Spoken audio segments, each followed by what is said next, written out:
Biafrans, wherever you are, on the face of this very planet, once again, this very glorious evening of the 21st day, Sunday the 21st day of June, in the year of our Most High, Elohim, Chukukika, Biama, Pruning, Yanine, 2020, with the time now standing at exactly 6 minutes past 7 p.m. in the blessed land of Biafra. I welcome each and every one of you, and as I do so, I will, or should I say, should encourage you to welcome all those who are around you. Because this very live presentation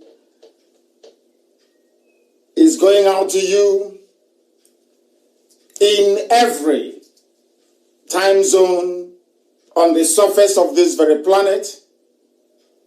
If you are dedicated, if you are serious, if you want to extricate yourself from the pain and the suffering, if you want to escape the damnability of the zoological republic, you must be listening to us at this precise moment. If you are not, you are doing yourself a great disservice. Here we have come to preach the truth, unadulterated gospel of redemption. Some may not like it. As I said during my last broadcast of precisely 7 days ago on Sunday, I did say that it was Armageddon. After that very broadcast, that things will no longer be the same. And once again, we have been proven right, and things are not the same. All the workers of iniquity, all those who are blinded by what I call religious buffoonery, they have all been confounded. They are running from pillar to post. They are confused, as I knew they would be confused. Because they cannot see in the spirit. They are blind. Things of the spirit are lost on them. But this very day we shall continue. As I said during my earlier post, if you know that those of you who are of, should I say, weak constitution are listening, then I will seriously encourage you to disengage, because the program tonight, it may not be as hot as it was 7 days ago, but I can assure you it won't make for palatable listening for a great majority of you. But we must proceed all the same. I will say good morning, good afternoon, good evening, and good night to some of you, because the whole world is listening.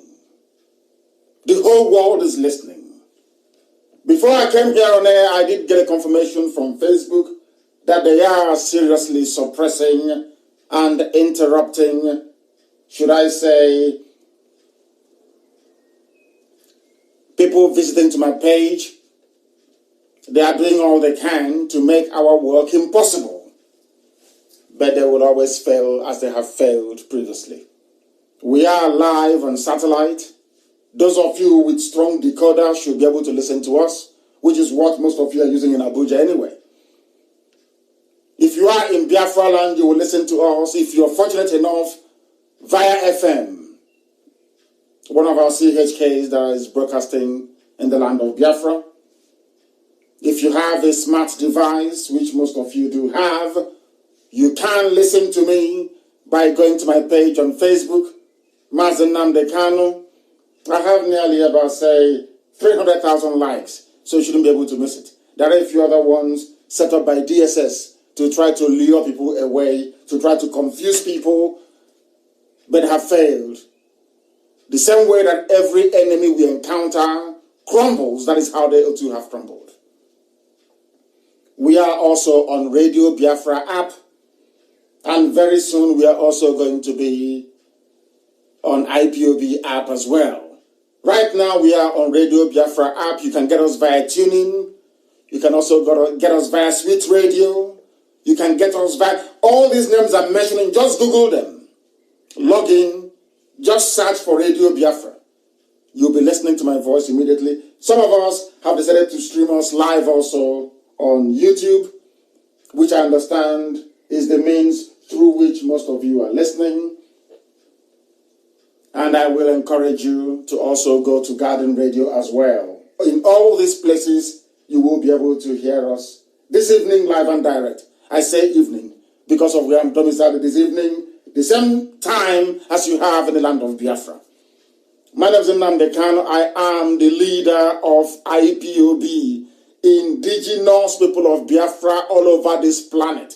We are in over 100 countries and counting. We are the largest mass movement on the surface of this very earth, bar none. We are a juggernaut, unstoppable.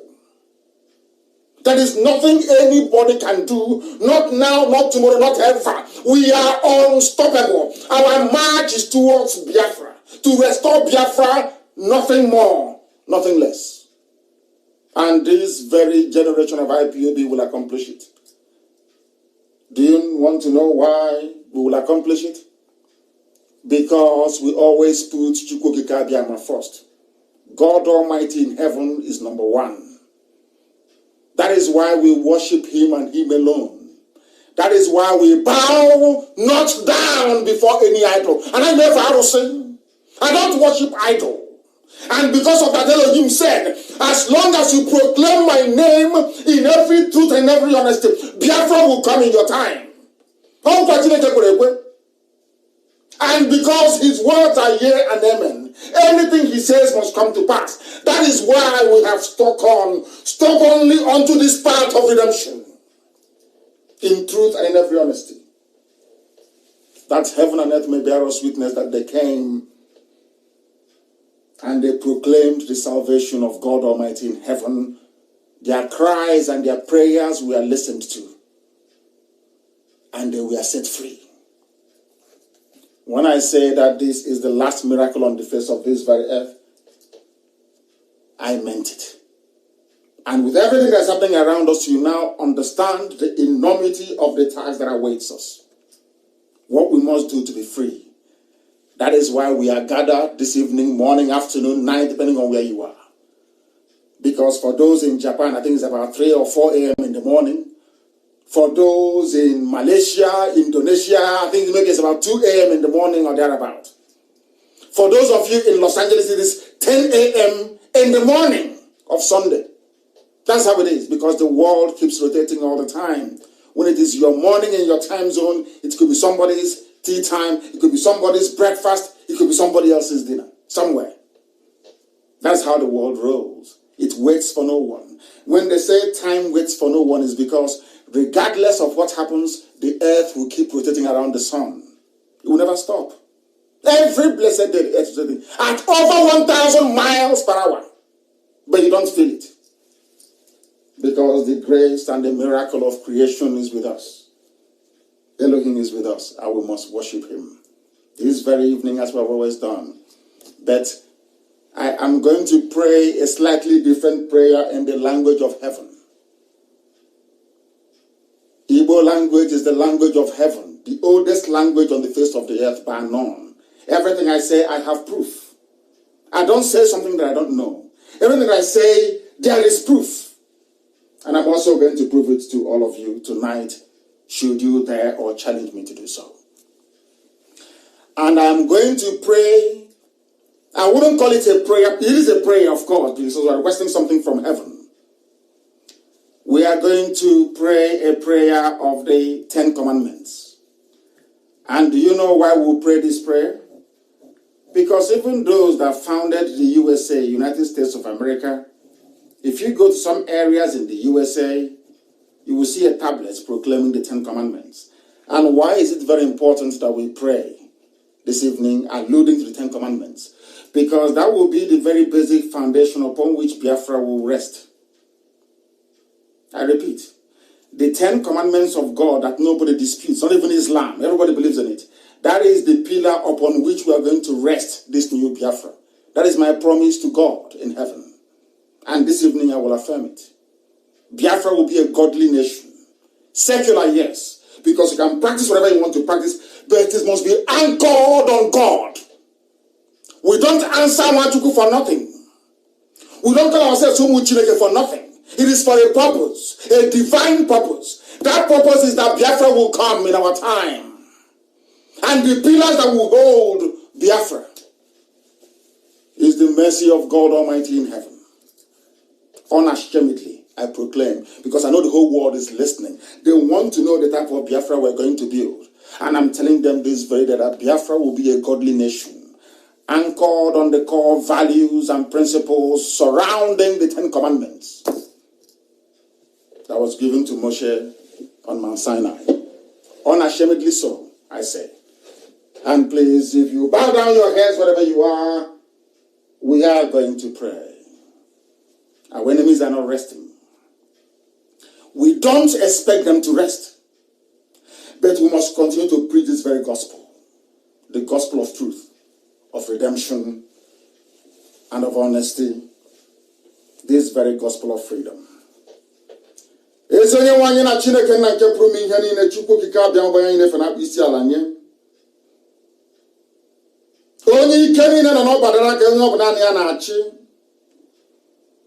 Onye na-eburu ndị ihuzu eburu ha azụ. Onye ọ bụ naanị ya bụ ihe nke na-acha n'ime ndụ ndị n'ụbọchị nke taa. Ụmụ ga-agbakọ n'ụwa niile na-egeghị ntị. Onye nwe m. Ka anyị wee zie ha ozi nke iziri anyị na mmụọ ka anyị wee gbasaa. Isi anyị atụla egwu, anyị asụla ngọngọ, anyị alaghị azụ. Anyị atụla egwu mmadụ ọbụla. N'ihi na eziokwu ị ga-adịrịrị ma ruo mgbe ebighị. N'ọkakwa mma na eluigwe n'ụwa wee bịa n'isi njedebe, mana ọ bụlarị na okwu wee bịa na mmezu nna nke bere dị ngọzi. Anyị wee na-akpụ isi ala, anyị wee na-aja gị mma, wee na-ebuli gị elu, na-asị gị nwee nyere ka gị Chineke na dị ngọzi. Ụmụ gị wee na-akpọku n'ụwa niile, na-asị na ede nsọ Chineke nna. Anyị wee na-ekpere gị ekpere n'uhuruchi ya. Ụfọdụ n'ime anyị ọ bụ ụtụtụ anyị, ọ bụ ehihie, ọba ime anyasị anyị. Wee na-ajọ gị amara gị na ebere gị, ma mma gị, ọmịiko gị, ebe ụmụ gị nọ n'ụwa niile, bụ ụmụ gị bụ ndị Biafra. Ka iwe gbatara anyị ọsọ enyemaka wee zọpụta anyị n'aka ajọ ihe. Ka i were aka nri nke ezi omume wee kwagide ụmụ IPOB ebe ọbụla ha nọ n'elu ụwa nna nke bere dị ngọzi. Wee gọzie ọlụ aka ha, wee gọzie ha onwe ha na ezinụlọ ha. Tụmadụ ndị nna niile. Ebe ụbọchị nketa ụbọchị ncheta ndị nna, onye nwe m na Chineke nna nke igwe biko nụ. Gbaa ha ume, nye ha nkasi obi.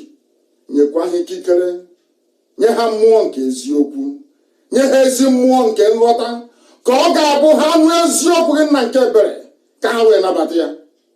Na anyị wee na-akpọkọ wee na-arịọ gị nna nke igwe, na-asị na anyị ekwupụta ka ụwa niile wee nụrụ na Biafra na-abịa dịka isi wee kwa anyị na nkwa. Anyị na-akpọkọ gị na-asị gị ị ga-enye anyị n'ime afọ anyị nọ n'ime ya. Ị ga-enye anyị Biafra n'ime afọ a 2020 anyị nọ n'ime onye nwe m na Chineke nna. N'ihi na ijide obodo gozigbo zu ma laa ya n'iyi. Biafra bụ onyinye nke gị nke i nyere ụmụ mmadụ dị ndụ. Anyị ga-ewere ya nna nke igwe, were ya fee ofufe n'ụzọ pụrụ iche. Ihe anaghị eme anyị kwupụta nke bụ eziokwu gị eze dị ngọzi, wee na-ekwu ya ma na-ekwusi ike si na anyị onwe anyị bụ ụmụ Biafra, bụ ụmụ Chineke ka anyị bụ. Anyị anaghị efe arụsị. Ụmụ gị ka anyị bụ, onye nwe m. N'ihi na onweghị onye ọbụla ala nsọ Biafra na-aza aha arụsị, ọ bụ naanị gị ka anyị na-efe. Anyị na-aza Chinedu, anyị na-aza Amara Chukwu, ụmụ gị na-aza Ike Chukwu, ụmụ gị na-aza Chukwu na-enye.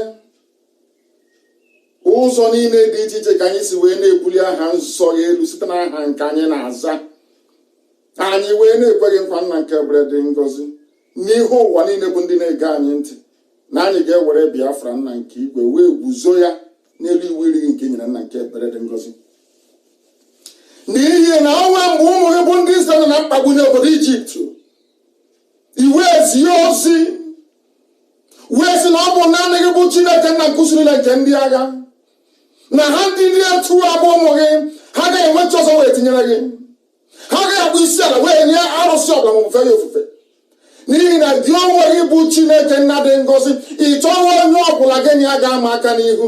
Ị na-eweta atamahụ n'isi ndị niile ruo ọgbọ ha nke atọ na ọnọdụ bụ ndị kpọrọ gị asị.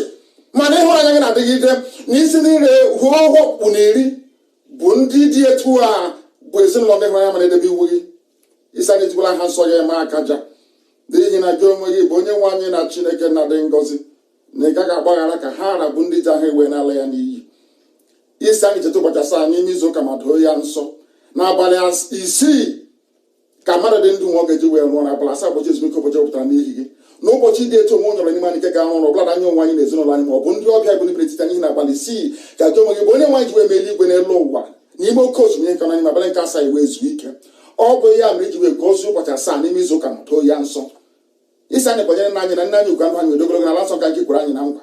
Isi anyị egbule mmadụ anyị akwado iko anyị esila ozi anyị agbara nwa ya wee gbade mmadụ ibe anyị ejegbara anyị n'ezinụlọ nwoke ọzọ ma ọ bụ nwee mmasị ebe nwunye ya na ebe akụ na ụba ya nọ na nke dị ngọzi ka bụ irigezi Chineke ka nna nke igwe nke ụmụ gị gọpụtara n'ụwa niile iji wee mee ka ndị dị ndụ wee gee na ọ bụ naanị ịbụ Chineke na bụ onye anyị na-efe wee na-edu anyị n'ụzọ ije. Ka amara gị na ebere gị wee zuo oke n'ime ndụ anyị ka anyị onwe anyị bụ ndị dị ndụ wee bulie aha nsọ gị jụọ gị ma mata oyi site n'ebighị ma ruo n'ebighị ebi. Ise ise ise mma mma dịrị gị Chineke. We now proceed to unveil the truth this very day, that the world may know, because the zoo is crumbling. It has crumbled already. What happened in Ghana yesterday is just confirmation. Because this very year, the zoo will be decimated beyond human comprehension or recognition. Never again will the zoo exist. It's gone. We have not done anything. We have not commenced our march. We have not confronted the Janjaweed terrorists who are in our forests and our farms. We have not gone out to meet those who are killing us. Yet the zoo is unraveling before our eyes. As always, I will endeavor to wrap every of our discussion this evening around a very common theme. And that theme is that if out of, should I say, a habit of treachery or a lifetime of betrayal, you fail to recognize the importance of the time that we are living in, then may the good Lord have mercy upon you. I need you to understand this very clearly.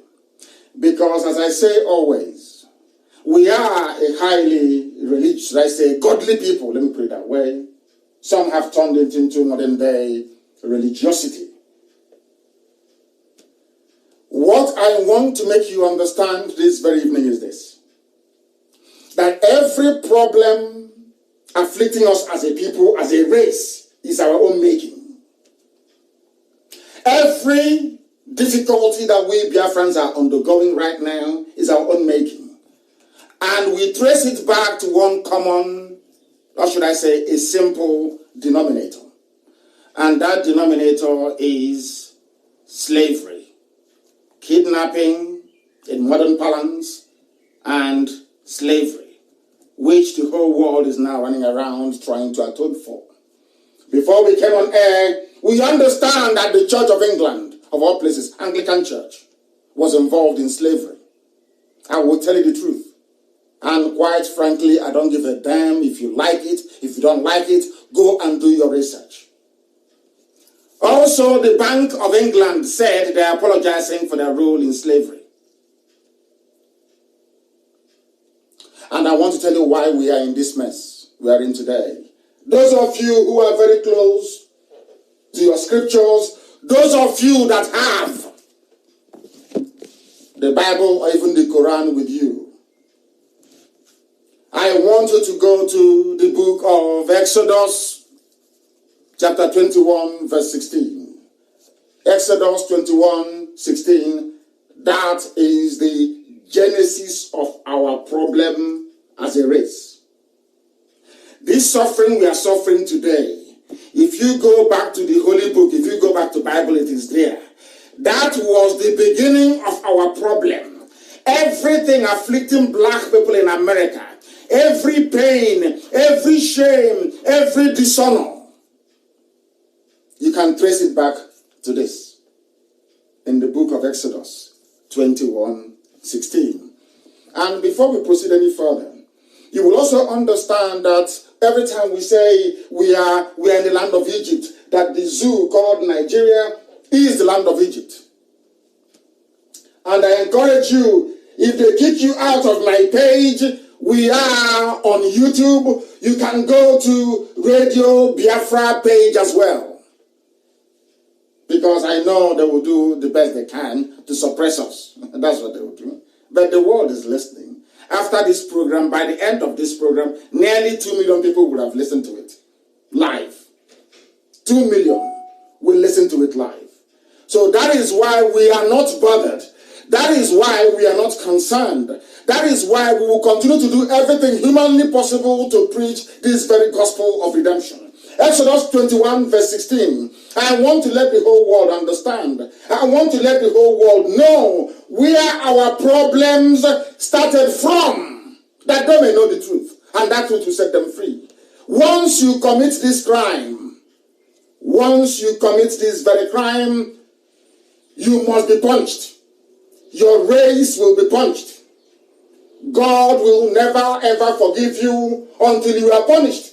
I want to let the whole world understand that those of us who are the children of light, those of us that supply the bulk of slaves to South America, the Caribbean, and North America, the entire West Africa was more or less emptied. The most prized slaves are those that came from Biafra land. Go and check the books. You will see it and you would know. Do you know what the Bible says in Exodus 21:16? Very, very frightening. About kidnapping your people and selling them. It says that he who kidnaps a man, whether he sells him as a slave, remember? Those who are bragging that they are slave traders. They are slave dealers. I want to let you understand the reason why Niger Delta is in darkness this evening. More than any other place. Nigeria is darkness itself. Then inside that darkness there is a place that some people ignorantly refer to as Niger Delta. I want you to know the reason why they are even suffering more than every other person in this zoo called Nigeria. It is in the Bible. As I told you before, Elohim gives us message to give to the living, and it is my duty and solemn responsibility to pass that on. Listen carefully. He who kidnaps a man, whether he sells him as a slave or you keep that very person, a fellow human being, your brother or your sister, you will surely be put to death. If nobody can kill you, God in heaven will kill you, because those are his words. He that stealeth a man, or selleth him, or is found in his hands, he will surely be put to death. We cannot put ourselves to death because we sold our own people, first to the Arabs and then to Europeans. That is why God is today dealing with us. When they kill somebody, you campaign and you say Black Lives Matter, or Black Lives Matters. What you're saying is that I have sinned against God in heaven because we sold our own people as slaves. And why is Niger Delta suffering more than any other place? There is no, I posted something last night. There is no tangible, meaningful development. It's because go and check in the coastal, I won't call it Niger Delta, that's not the name. The name is the coastal region of Biafra land. Go to the coastal region of Biafra land and see for yourselves.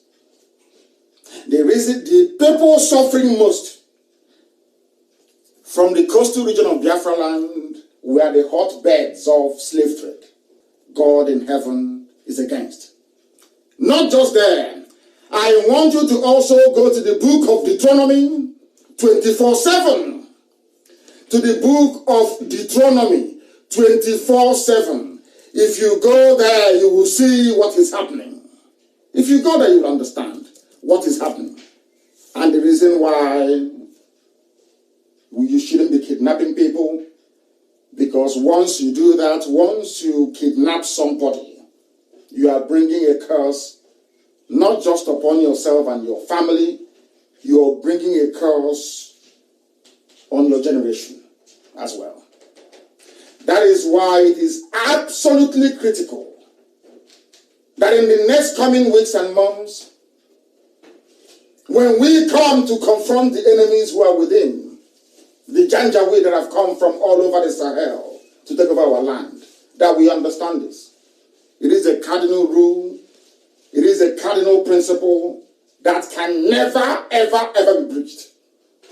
Because black people sold their own kind, that is why the world is treating them like the animals that some of them are. That is why the world is treating them like the animals that some of them are. If you go back to the book of Genesis, I am sorry to dwell on this, but it is very, very critical you understand it. If you go back to the book of Genesis, why did the Israelites suffer in Egypt?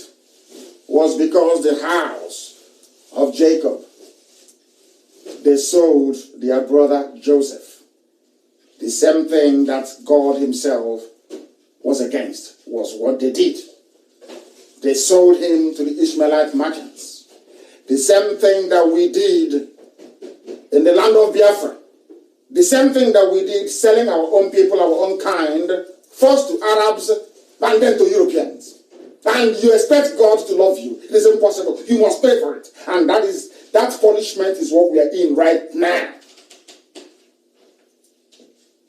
That was why Elohim, in his infinite mercy and kindness, decided to... Isn't it very funny that the same people that we sold our people to, they come back, they conquered us. And they gave us their religion. Very, very sad indeed. Do you see how the punishment goes? The same thing that happened to the temple in Israel. When they started to worship idol, God went and brought all those nations that they were worshiping their idols to come and conquer Israel one after the other. And sack them. And on the pain of death, threatened never ever to worship God in truth and honesty anymore. Until they spent over 2,000 years in exile. Millions dead before they cried, and God heard their cry and decided to deliver them in 1948. This Israel you're looking at only came into existence again in 1948, since the time of Christ. Only 1948. Less than 100 years ago. The Israel that you've been hearing about never existed for over 2,000 years. It only came into existence only in 1948, less than 100 years ago. And that is the understanding I want all of you to have as we delve into the main substance of our gospel this very evening. Have you ever asked yourself, why is it that people who you're more educated than, more enlightened than, are controlling you? Have you ever asked yourself that question? Why is it that some of you never pause to even think nor ponder the absurdity that people that drive cattle from place to place, they are not very fluid in their own language. They cannot communicate very well in the lingua franca, which is English language, but they are in control of your lives. Have you ever wondered why? Do you know why the British gave power over to the Janjaweed, to the Caliphate? All are in the design of God in heaven to punish you for the things that you have done. But now that we have atoned consistently for nearly 7 years, you are about to witness the might and the glory of God this very year upon the lives of his children. That when Biafra comes, you will know to worship God forever and ever. This year. You just watch and see. Because in the zoo, their cutoff mark is out. I want to start with this. Their cutoff mark is out. And can you believe that in Abia, you need to score 130 if you're a male, 130 if you're a female, to qualify to go to a unity school, which is a federal government secondary school. Now, in Abia, this is one Nigeria for you. What is paining me is not that the Janjaweeds are doing this and the Yorubas are supporting them. What is actually getting me angry is that our people, after seeing this level of entrenched injustice, year in, year out, month in, month out, somebody will still have the temerity to stand up and say, we want a restructured Nigeria, we want to be in Nigeria. I want you to understand the level of Oh my goodness, idiocy in the brains of these people that open their mouth to talk about one Nigeria. And we are all going to ask them a question this evening. Can you tell me the reason why Abia State, the reason why Enugu State is 134, why Imo State is 138, why is it that in Osun State is 127, in Ondo State is 126, in Ogun is 131, whereas in Taraba, in Yobe, you only need to score 3 or 2. You went into an exam hall with your fellow countryman or countrywoman, and you wrote the same exam, and you came out, and the examiners are telling you that if you come from Yobe State, if you come from Zamfara, if you come from Taraba, if you come from Sokoto, the only thing you need to score is 9 to be considered as somebody who have now passed that very exams. And for their females, it's slightly higher. Because in Sokoto, apparently, the women go to school more than the men. Only 13. If you score 13, you qualify. After going to unity school, having scored only 2 marks. 2 marks means in Yobe State, once you go into the examination hall, you write your name, Bashir Audu. You come out, you have passed. Whereas in other places, in Ogun State, in Kwara State, for instance, in Enugu, in Ebonyi, in Delta, you must score over 110 to be considered. So somebody walks into an examination hall and writes his or her name from Yobe. They come out and they are now qualified to go to unity school. And you are in one Nigeria. Now my concern is this. Are you telling me that your pastors are not saying this?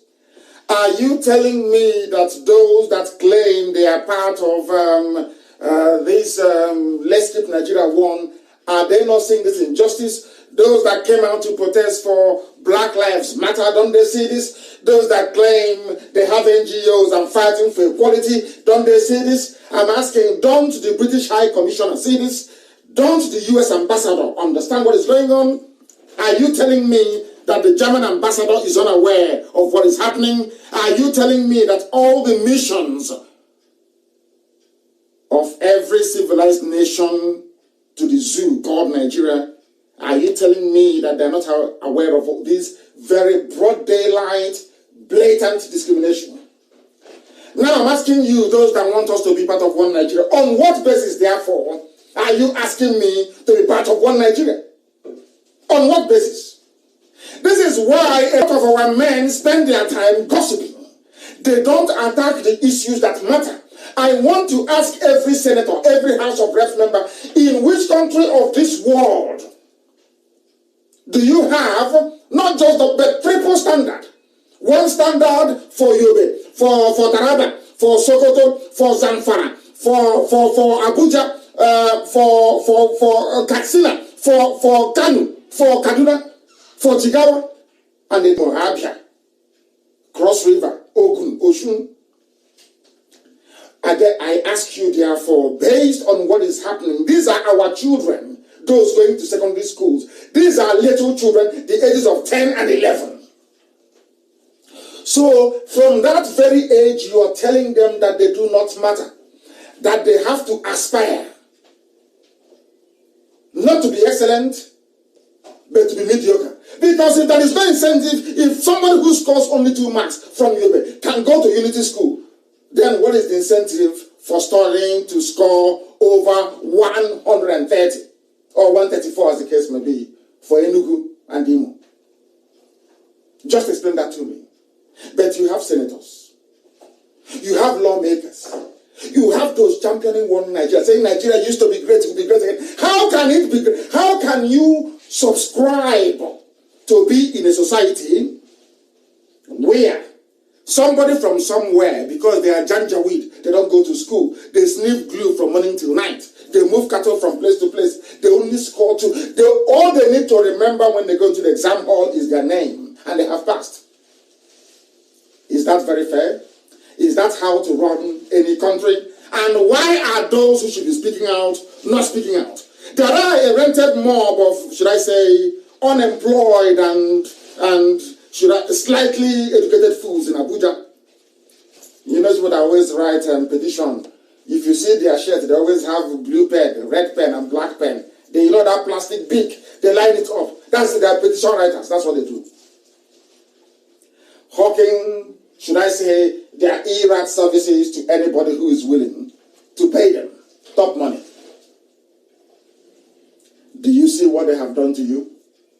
Your own children have to score higher than them, but they want to be president. So you're telling me that somebody who is half educated, who can barely mention his name, is worthy to be president after president after president of a damnable contraption, without those who are educated from the South just sit on the sidelines and just watch. And you're telling me that everything is right about this Nigeria. I want to ask the British High Commissioner, because they are the ones that put us in this mess. Are you telling me you're not aware of this? That is why we are going to write to each and every one of them, to remind them, at least to inform them, that they are in a place where if this were to happen in the USA, the riots will not end. Were this to happen in the UK, the riots will never end. Were this to happen anywhere in Europe, you will have all commentators, all columnists writing and talking about it from morning till night. Why are you not doing something in this zoo called Nigeria? Why not, I ask you? These are the things you need to ponder. These are the things that you need to consider, because it's very, very upsetting. Very, very upsetting. And that is why the zoo must fall. That is why the zoo must fall. People prefer to live on lies and deception. You know what is happening every blessed day. There is something I'm going to play for each and every one of you to listen to tonight. What is happening inside the zoo? You know these things very well. Your bishops, they know. Your pastors, they know. Your reverend fathers, they know. Everybody is aware. Your politicians, they know. Your so-called elders, they know. But they have all kept quiet. Why is it difficult for an average Nigerian to confront evil and say that something is bad? All they care about is tithe and offering, every blessed week, tithe and offering. Impunity is happening. They never come to the congregation and they say to them, "Oh, my children, how come you scored over 100? You cannot go to unity school." But somebody who only scored 2 in Yobe is going to unity school. Free education. I ask these pastors, do you at all look at your congregation and ask them these questions? Are you telling me that as a so-called elder, a senator, a house of reps, house of assembly, local government chairman, a council, are you not aware of this entrenched injustice? And I'm asking every Nigerian, tell me where else in the world such travesty will be allowed to stand. Show me where. You can't, can you? But you want me to be part of one Nigeria. Do you see why it will never work?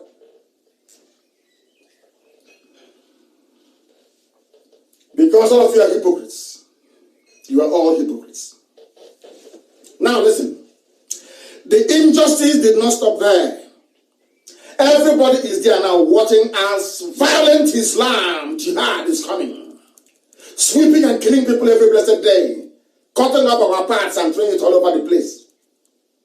There was no outrage. There was no shock. Because a Biafran woman was killed. Her right leg cut off. Her left leg cut off. Her torso cut off. Her head cut off. Her neck severed. Her hands cut off. I don't see anybody complaining in America. I don't see anybody complaining in Britain.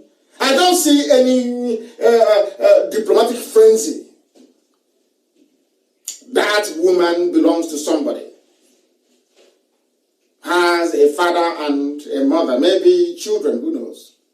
Nobody cares, nobody wants to know. And after seeing all of that, somebody is telling me about one Nigeria. That is where I begin to, that is why I get upset, most of them. That is why I insult them. That means you're very cold, you're callous, you are evil. You want me to belong to a country where somebody can wake up one morning and decide to kill me for no reason, and that person will just go scot-free. In most instances, he or she will get paid for doing it because they are following. And that is the country you want me to belong to. Let us hear them to show you how evil the zoo is. Listen, please. Hey. Listen. Mr. Secretary, can you hear me? Yeah, listen. Yeah, I can hear you. Okay, so the call by the governor. That's Ganduje. The government stopped the influx of herdsmen from outside the country. Now, remember this. A governor is calling for a stop to the influx of herdsmen, and I've said this thing repeatedly. Can anybody then tell me why the southern borders are closed?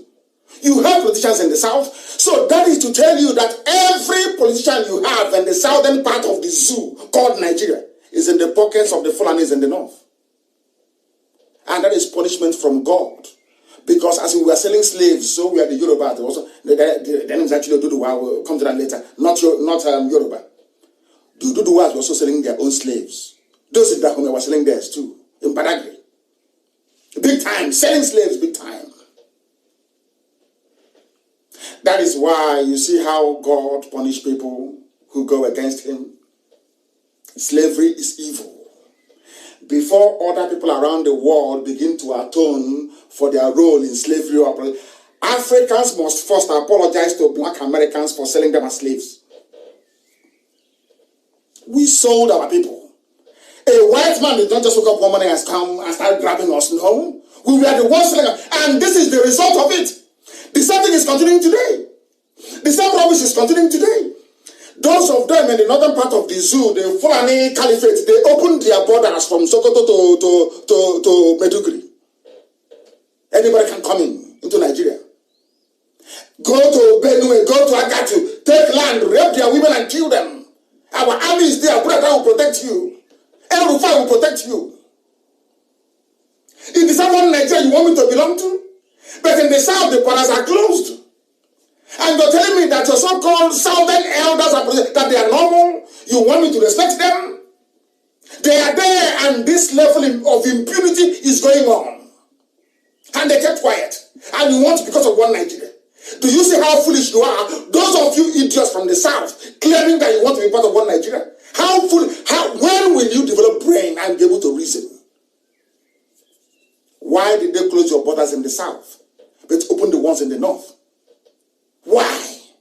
You don't ask questions. You don't in your life ask any questions. Nothing whatsoever. Because your brains are empty. All you care about is allocation. Or where to steal money. Or which politicians to carry bag for. After 4 years, who knows? You might start from TC, Transition Chairman of local government. And from there you can make your own money as well. You move your families abroad. You buy a fancy mansion in the USA. And you'll be traveling and coming back. And that's it. That's your one Nigeria. That is your lot in life. Because you're a southern politician. You have been programmed to destroy your own people. Especially in Biafra land. Our own politicians, by the likes of Abaribe. All the rest designed to destroy your own race. That's all you do. Destroy your own people. Hear them from the north. Hear them very well. Hear them. Decision has happened before as to what to do with that movement within the country. So it's one thing to stop influx from another country. Should this be extended to movements within the country? And if that happens, what happens to when they say, look, we've got right to move around? Those with the right to move around are the cattle headers, the Fulani. You are telling me anywhere in the world are people normal? People are rioting all over the world because of the death of one black man in America. One black man was killed and the whole place is going up in flames. Do you know that a Biafran, an Igbo woman was killed, her body parts cut into pieces and scattered in a farm? Not one single protest. All those writing their long, useless grammar, I was waiting for them. Not one single protest. I said not one. That is to show you how subdued we have become as a people. Now, You're telling me in a country where you claim that foreigners are coming to kill you in your own land, and it is being discussed as if it is they've just gone to a party somewhere. Just so flippantly. Oh, if you close the borders in the north, how about those moving that say they have a... People are discussing the death of fellow human beings as if it is just nothing. As if they've just squashed a tiny mosquito somewhere in their room. Can you believe that? These are the things that when I think about it and a black man, I begin to go crazy. I don't understand these people. You'll be shocked. Listen. Yeah, the call, like I said, the call by the governor to stop the influx of the herdsmen across into Nigeria is a very excellent call, but it should go further than that. And I don't know whether that call, whether the government is together, whether the state governors are in tune with the presidency, or each one of them is doing what he's doing in his own state. But one thing I know is that I have already said it here, that there are hundreds of thousands of these killer herdsmen, which the governor has confirmed that when they come in, they are heavily armed. And in a country, this is a proof that you have no president, you have no vice, you have nobody in power. I don't know how else to explain it to black people so they will understand it. That was why the Zoo High Commission, their embassy in Ghana, was demolished. The Ghanaians know you have no president. How can you demolish? Do you know what the meaning of an embassy? Sorry to digress a little bit from what they are discussing. That is, headsmen are coming in and killing you. The likes of El Rufai are arming and providing, should I say, political and military cover for these killers to come in to take over our land, to make the geopolitical space, the Nigeria that you have right now, the home of Fulanis across the Sahel. That is their game plan. You know it and I know it. Now the question is, what are you doing about it? We know what we are doing. All of you talking about one Nigeria. I want to ask you, is it in the education system? Is it in which aspect of life is salvageable in Nigeria? I said, which aspect is salvageable? Which aspect is salvageable? There's none. The killers are coming into your country, and this man that is being interviewed by channels is saying, presidency. Where is that hard man, Buhari? You say, oh, his insurgency. His insurgency will come. He's a hard man. He's a general. Where is he? Have you seen how cleverly channels no longer talks about Buhari? Oh, where is the president? It's not presidency. Now, after all these pointers, what again is stopping you people from understanding that you have no president? Do you know the meaning of an embassy? An embassy is a foreign land. Let me put it this way. Let me not use an abstract explanation. Anytime you go to the U.S. Embassy or their in Abuja or their consulate in Lagos, once you walk into that premises, you are on U.S. soil. Nigerian government cannot come there to look for you. Remember Chile when Assange ran into Chilean embassy in London? Did Metropolitan Police go there to arrest him? No. Did the army go there? No.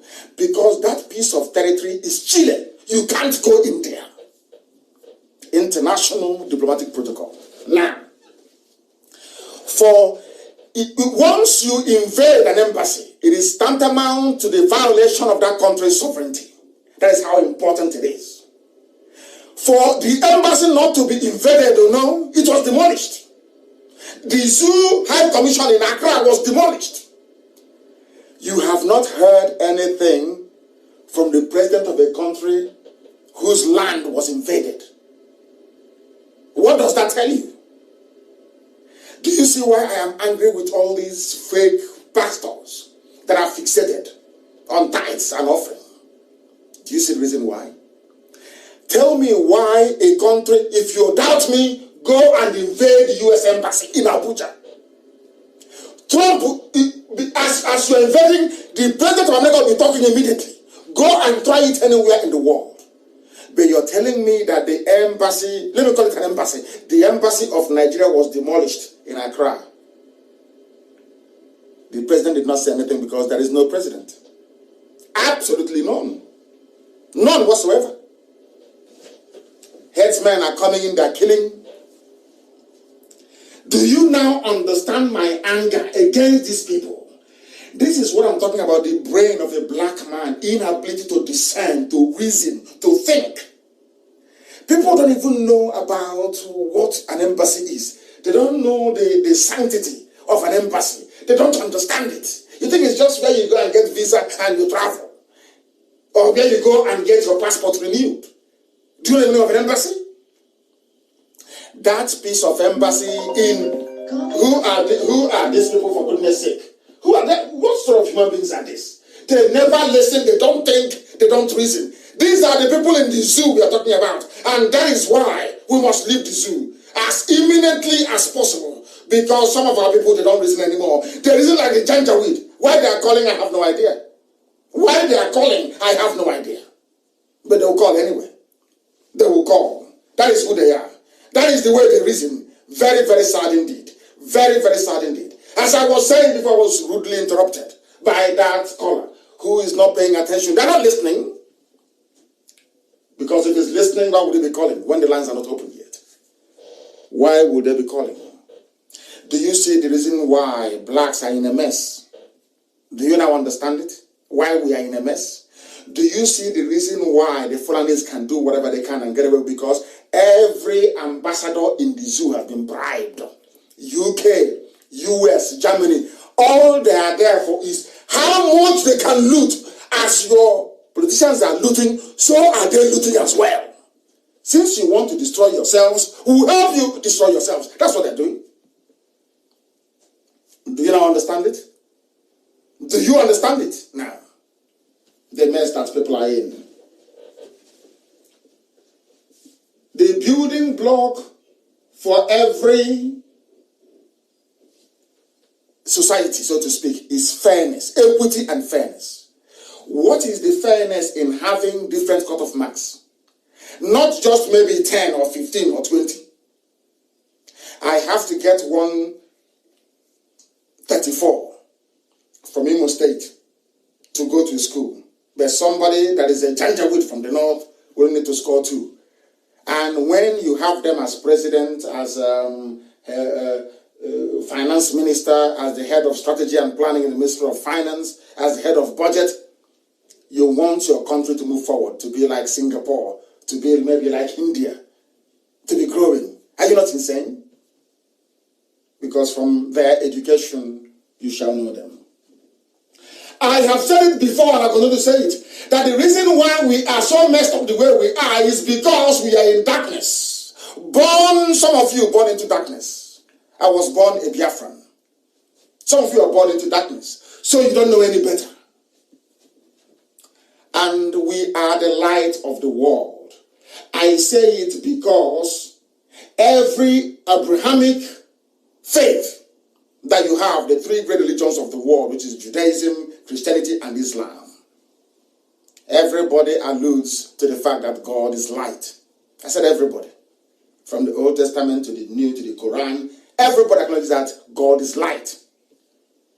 And you come from a place called darkness, and you want your lives to be better. How can it be better? In the book of Isaiah 60, 19 to 20 says this there very clearly, that Elohim will be your everlasting light, and your days of sorrow will come to an end. We know what we are doing. Sometimes, if you don't understand it, just say you don't understand. Is it the book of Psalms, Psalm 97:11, that the light shines on the righteous and joy on the upright in heart? Everything is about light. Everything is about light. It is everywhere. All the way to the book of John 1:15, this is Ecclesiastes 11:7. Everywhere is replete with what light represents. That light shines in darkness, and darkness can never overcome it. We are the light. We Biafrans, we are the light. And as the name implies, Nigeria, which means a darkened black territory, can never ever prevail over us. Do you see where we anchor our agitation? On the promise of God. When I say we are anchoring our agitation on the promise of God, people don't understand it. They think we are being too religious. No.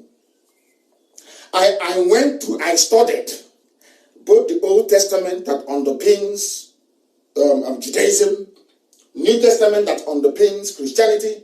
I even went to Quran. Do you know I'm studying Quran? And I found the same thing. And I wish I can tell it to you. The place we found in the Quran is Surah An-Nur 24:35. Surah S-U-R-A-H An Nur. I'm not sure I'm pronouncing it correctly. Do you know what it says there? That Allah is the light of the heavens and the earth. That God is light. Do you see what we call ourselves Chineke? Even in Islam, they know who we are. That we are the children of light. Do you understand it? Because this Surah An-Nur 24-35 says, God, I'm now quoting Quran for you so you understand it. Because we are scholars, we read. I'm quoting Quran for you so you know. God is the light of the heavens and the earth. The example of his light is like a niche wherein is a lamp. The lamp is in a crystal and the crystal shining as if it is like a pearl, like a radiant star. Lit from the oil of a blessed olive tree that is neither of the east nor of the west. That little name you answer, people don't know the meaning of it. Light in here that we answer in our villages, you have no idea. I'm telling you that every major religion in the world recognizes who you are. But it's only you that don't know who you are. That is why you're subjecting yourself to a contraption built by a man, built by the hands of a man. Look at children of God submitting, instead of you to submit yourself to the creation of the Almighty, you're submitting yourself to the creation of a mortal. Very shameful and very disgraceful. But we are here to correct you. And as a result of that, you will remain in mourning. That is why we have been suffering from day one. They keep shrinking us. They have now shrunk us so much that if you ask a typical idiot in Abuja, where is the southeast? Igbo land, the southeast. The 5 states. Because of that pain and suffering that we are undergoing, that was why Elohim Chukwukika made us blind. We have forgotten there are Igbo people in Kogi. We forgot there are Igbo people in Benue. We forgot there are Igbo people in Cross River. We forgot there are Igbo people in Akwa Ibom. We forgot there are Igbo people in Bayelsa. Yes, Bayelsa. Yes. We forgot they took Igbo people away from us in rivers. Took them away from us in Delta. Took them away from us in Edo. Now, are you feeling what I'm saying? Because we have become blind. We no longer seek the face of God Almighty in heaven. As our name says, I say what I say because of what our name says is who we are. Onyinye Chineke. Onyinye.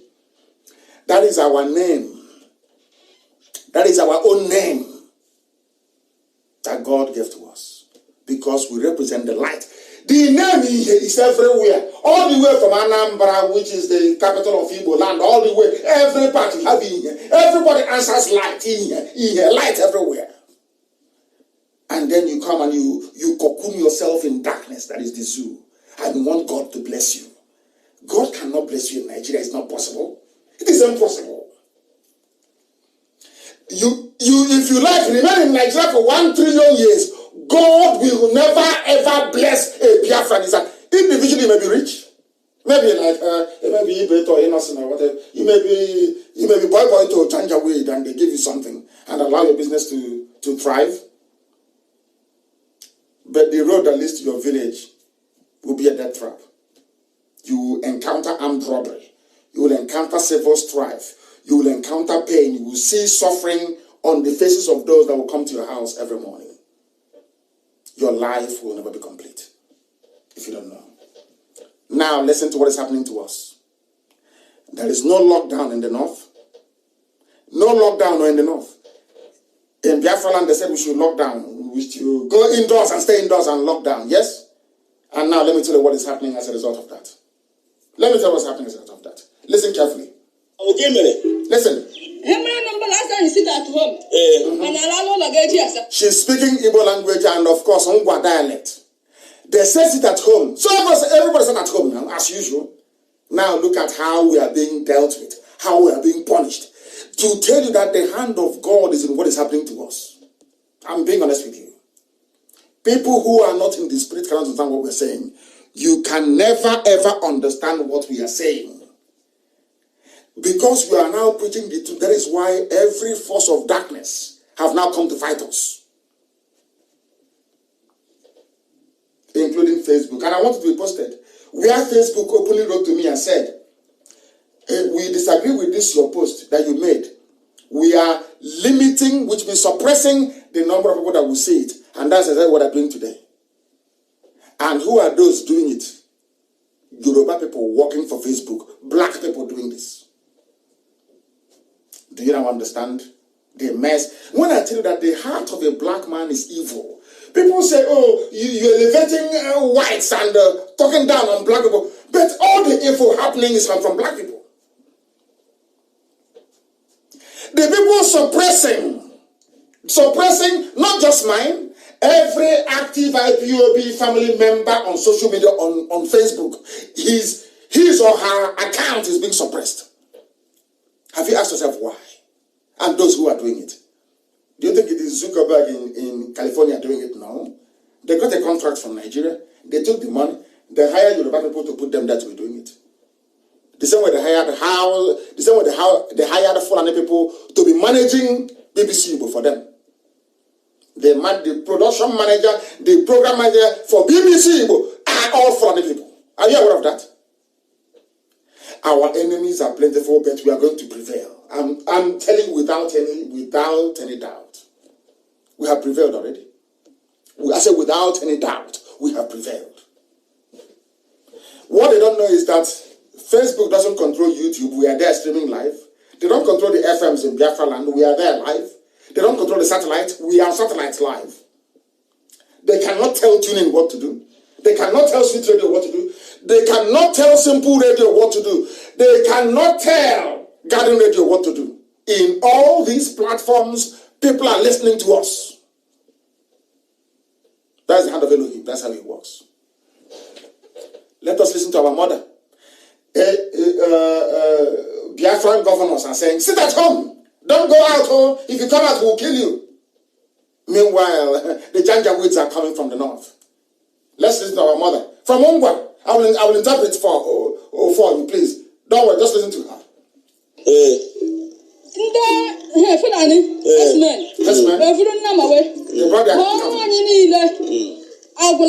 all our farms are finished.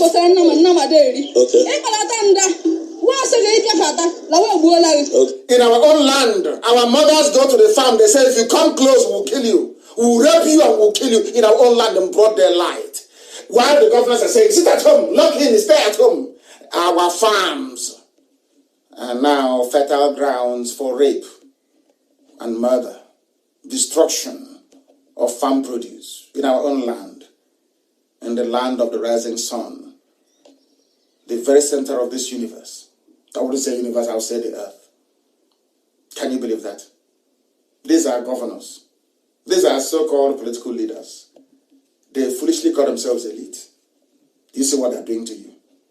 Do you see why they hate IPOB? Do you see why they don't want us to survive? Because we tell you the truth. This is our mother in the village. Who will hear her voice, if not for us? Who will hear the voice of this woman, if not for us? Let's listen. They brought their cattle into our farms. They basically destroyed the farm produce, fed it to their cattle, and said to our mothers, if you come, we'll kill you. Listen. They have guns and knives. Our mothers can no longer go to the farm. As I told you, in the year 2013, I warned you. I said, a time will come, they will rape your daughters. Your mothers will be afraid to go outside. I told you, in 2013, I warned you. But you won't listen. You are doing one Nigeria. You see the result of one Nigeria. Have you, all of you idiots, want to be one Nigeria, want to form a group and counter IPOB, so want to be one, have you seen your one Nigeria? Have you seen the result of it? Azikiwe, whatever the idiot is, have you seen the result of your one Nigeria? Have you seen the damage it has done to us? Psychologically, our mothers, because where we come from, our mothers don't go to the gym, they don't go to old people's home, they go to the farm. It's a form of exercise. They can no longer go to the farms. In our own land, in our own time, in 2020, people are running about, I'm a Nigerian, I'm Igbo, this thing, Nnamdi Kanu is thing with IPOB. Listen to our mother in the village, because you're in Abuja, as an idiot, the idiot that you are, you're in Abuja, fooling yourselves. You're in Lagos, fooling yourselves, as our mothers are in the villages. Afraid to go to the farm.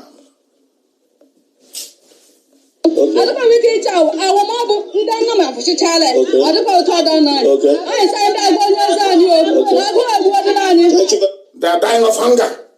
They can no longer go to the farm. These are our mothers. Can you believe that? Can you believe that? And people are doing, they are doing, Houston, they are doing Igbo, Ofala, that's not Ofala in America. They built Igbo village in America. But that's the one they have in the village. And the Fulanis can't, their mothers can no longer go to the farm. And they have no shame. They are not ashamed of themselves. And when white man looks at all these things that is happening, because you have no shame, that is why they treat you the way they treat you. You have no class and you have no shame. That's your mother in the village. And you are in America, you are in Europe, talking about one Nigeria. Let's move the country. Let us try and move the country forward and see what happens. You're busy speaking English you don't even understand. Whereas in the village, your mothers cannot go to the farm. And you're not ashamed of yourself. You're not ashamed.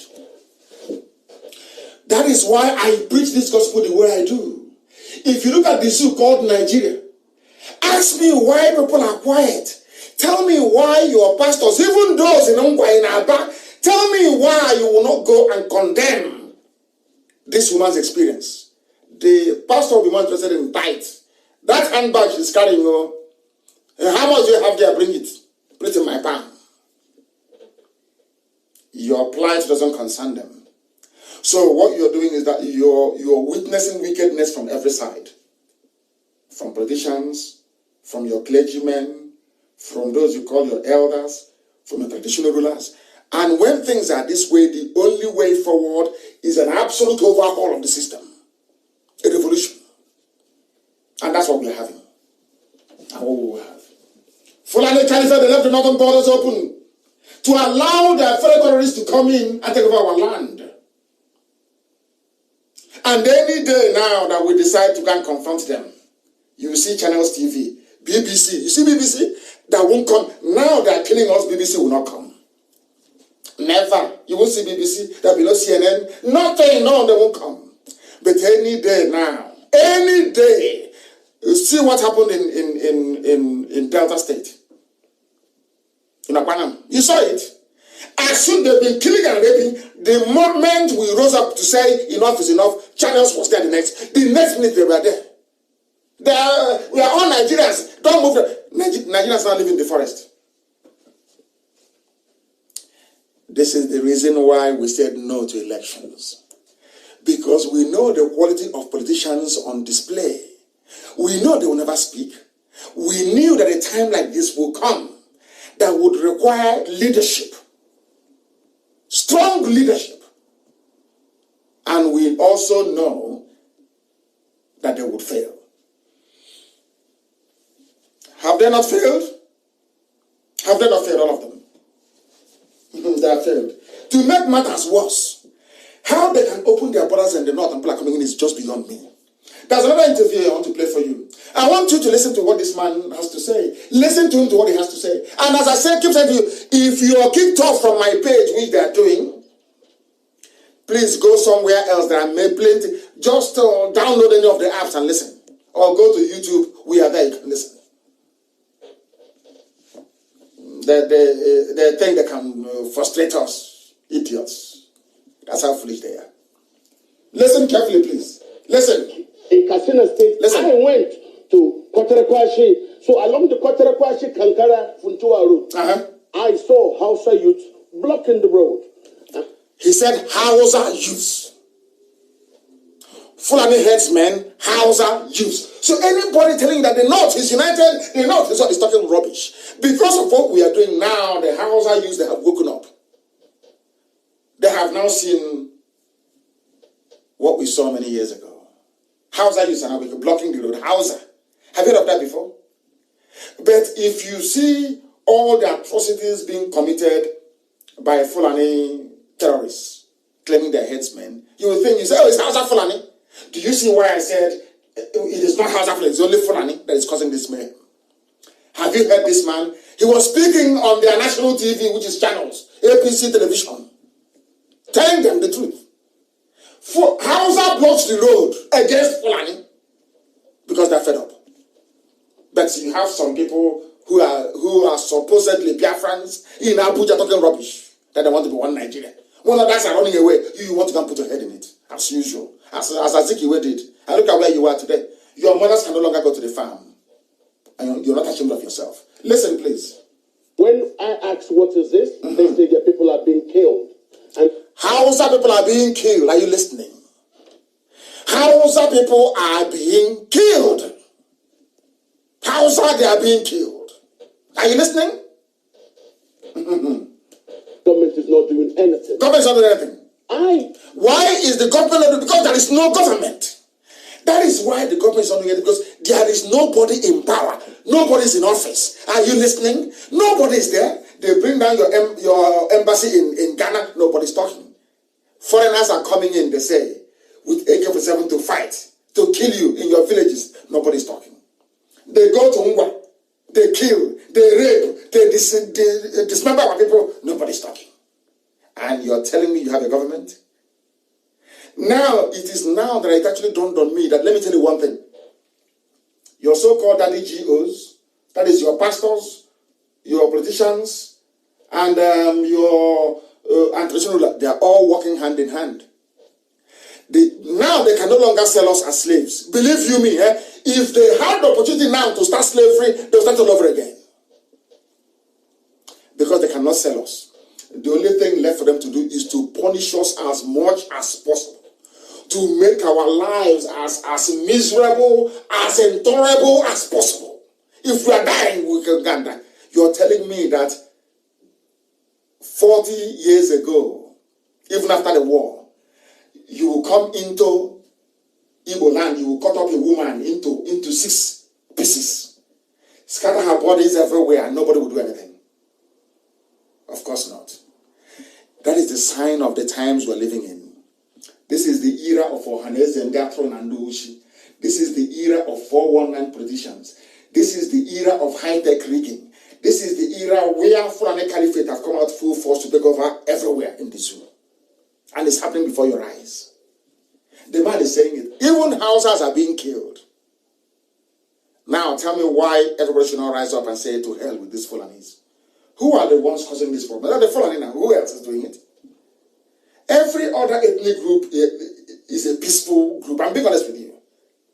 We remove Fulani, everybody is peaceful. Everybody is. Yoruba is, Oduduwa is peaceful. Biafra is peaceful by nature. Hausa is even more peaceful by nature. Hausa, they are peaceful people. Ask yourself this question. Who are the ones bringing all this killing? This man is always Fulani.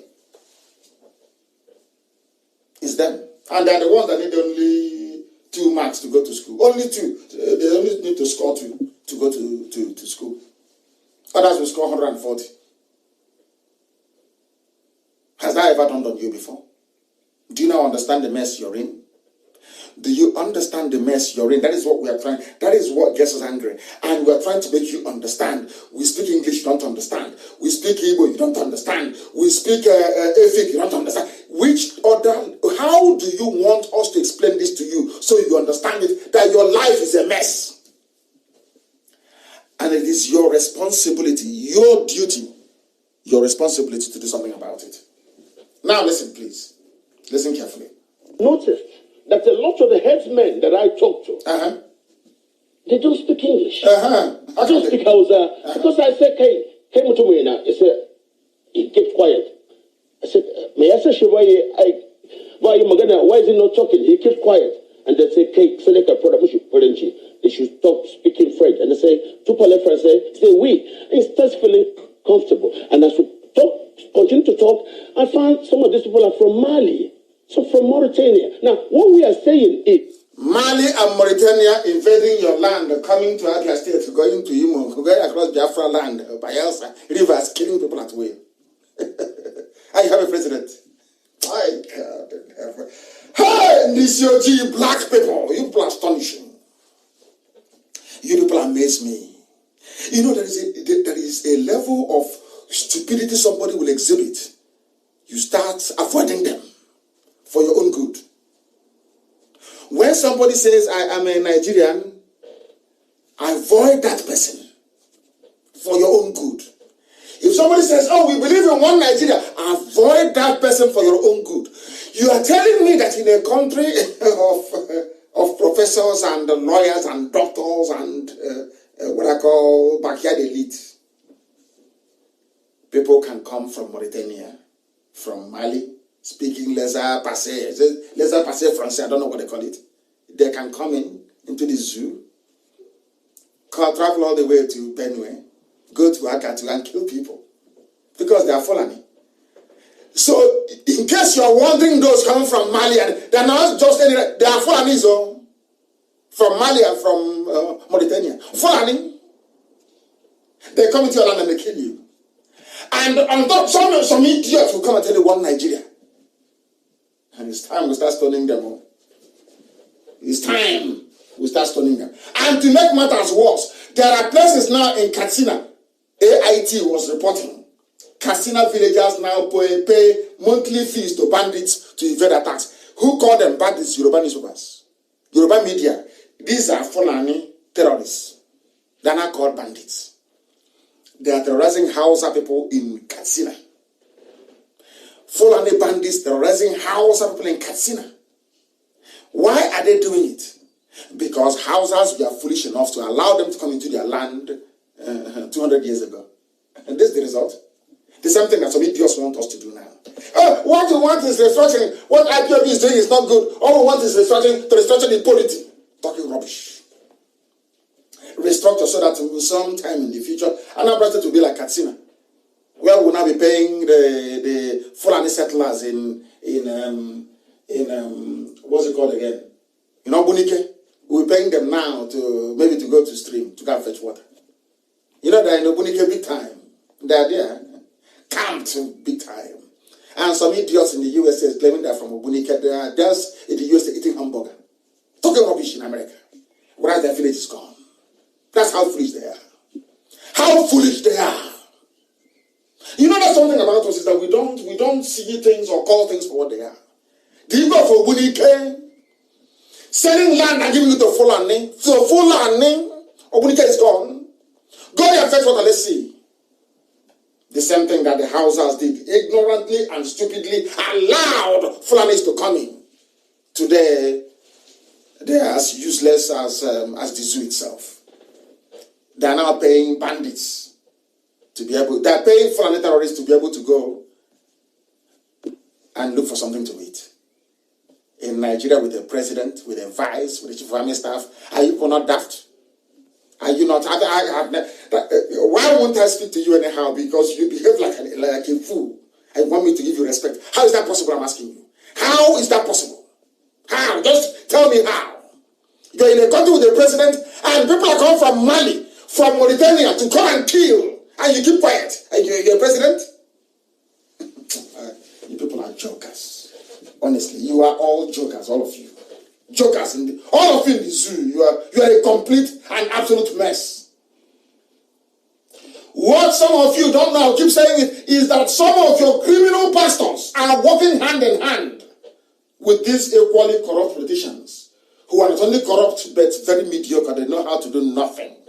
You don't have no light, no electricity, because they are evil, their mind, the same slave trade mentality. You know, a black man to sell, to make a fellow black man suffer is what they enjoy most. Black people. That is the truth. If not, why would we be selling each other?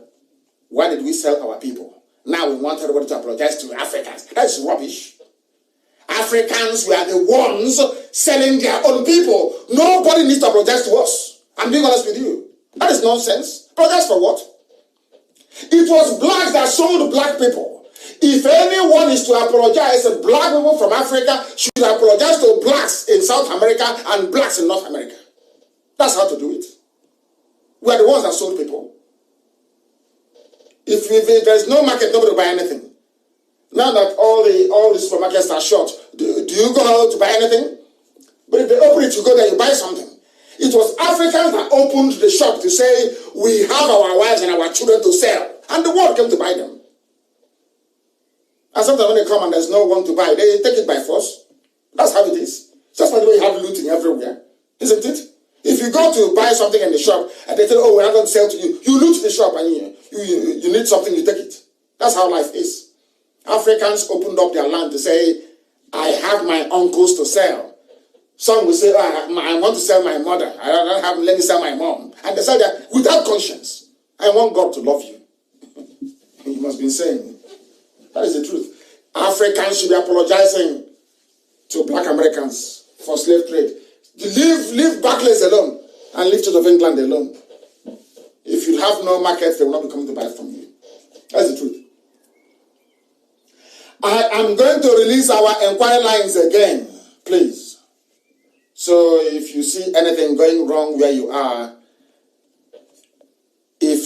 I want all of you to go and tell your pastor, your reverend father, whoever, you are a man, tell them next week Sunday is an assignment. They must speak out. If they don't know what to talk about, we'll tell them what to talk about. They must speak out and condemn what is happening. They must speak out and tell the truth that there is nobody in Asorok. Once they do things will be better for everybody. If they fail to do it, don't give them no offering. No offering. No tithe, no offering. They must speak the truth. They have the microphone and they must speak the truth.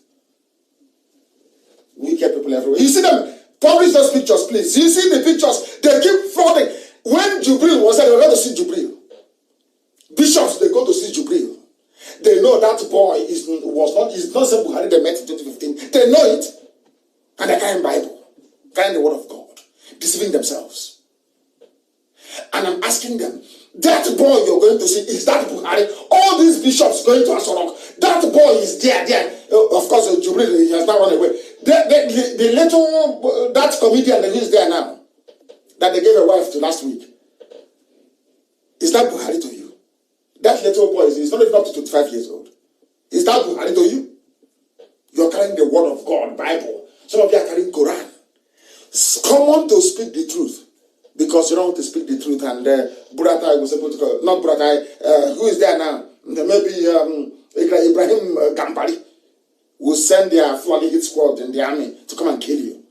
And nobody will enjoy your private jet and your choristers. You think we don't know? We know now. That is why you cannot speak the truth. And when I tell you the truth, you find it difficult to comprehend.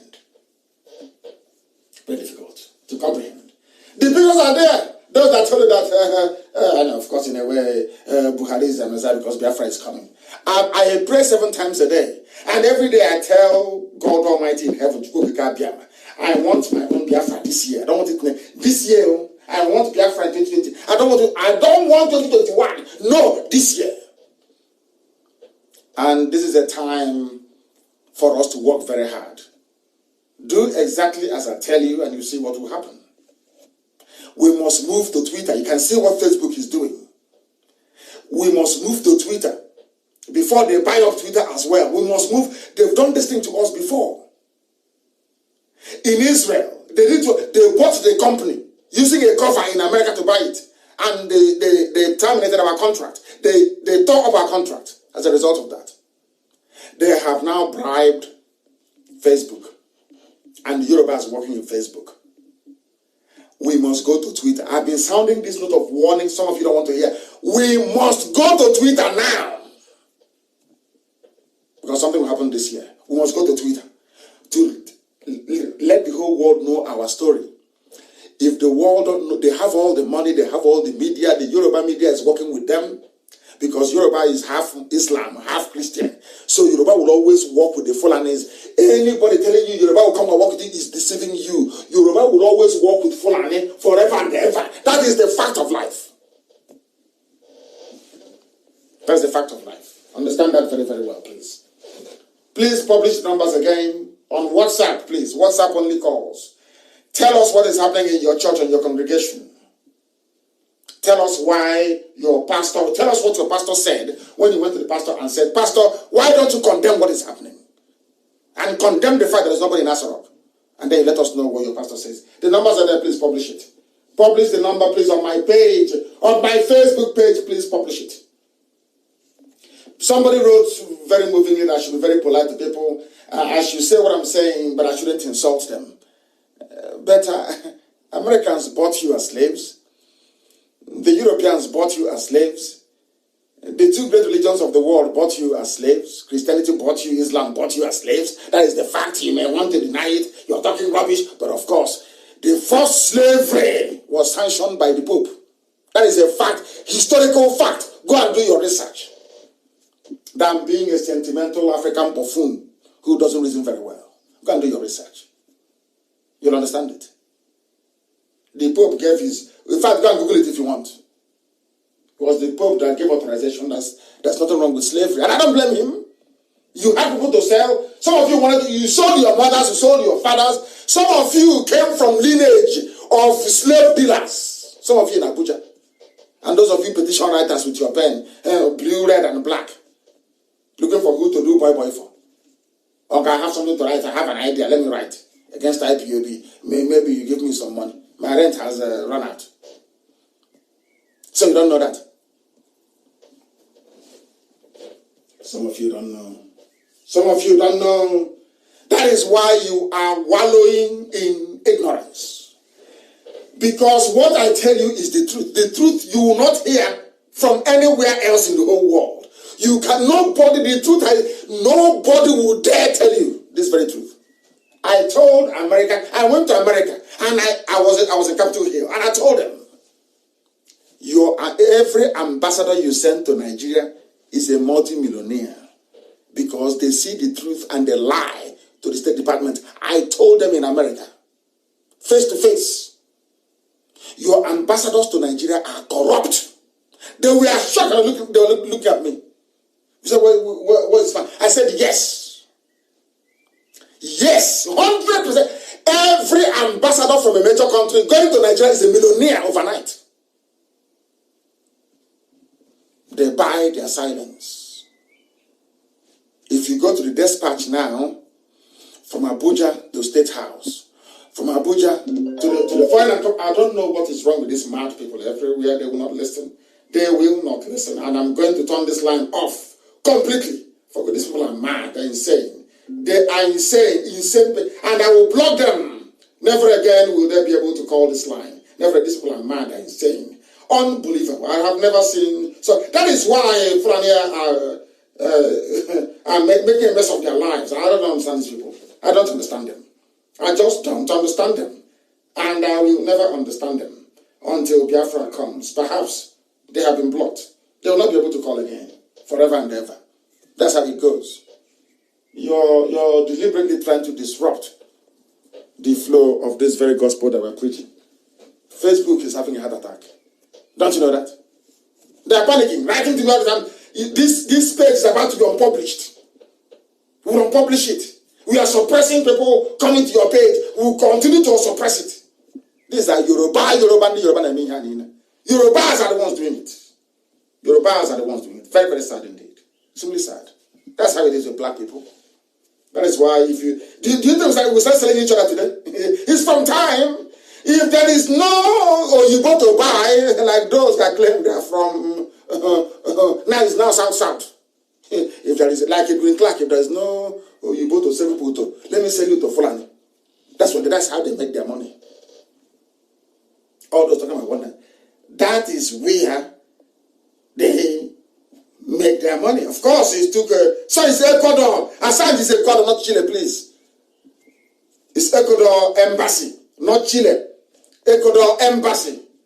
Thanks for the correction, China. I know it's Ecuador, it's not Chile. It skipped my mind. I didn't quite remember. It's Ecuador. He was taking refuge. That place he took refuge in, Ecuador, is that territory belongs to Ecuador.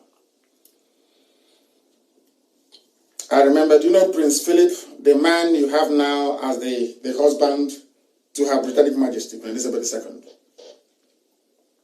He was born in the UK. And when he was about to be born, the Prince Philip of Yugoslavia was about to be born, the hospital where he was born was converted into a Yugoslavian embassy and was declared Yugoslavian territory because he is not allowed, a future heir to the throne cannot be born outside Yugoslavia. Are you listening to me? The hospital was declared Yugoslavia so that the child prince can be born there. So in the future he could have inherited his throne. That's how things are done. Every embassy is your home. If the police are pursuing you, you run to an embassy, that's the end of it. They can't go in. It's Ecuador, not Chile, please. I stand corrected. Thank you very much for that. Thank you very, very much for that. The name Ecuador skipped my brain. Thank you very, very much for that. A lot of people are calling in to say, I don't want it. Don't call, please. No distraction. No distraction, please.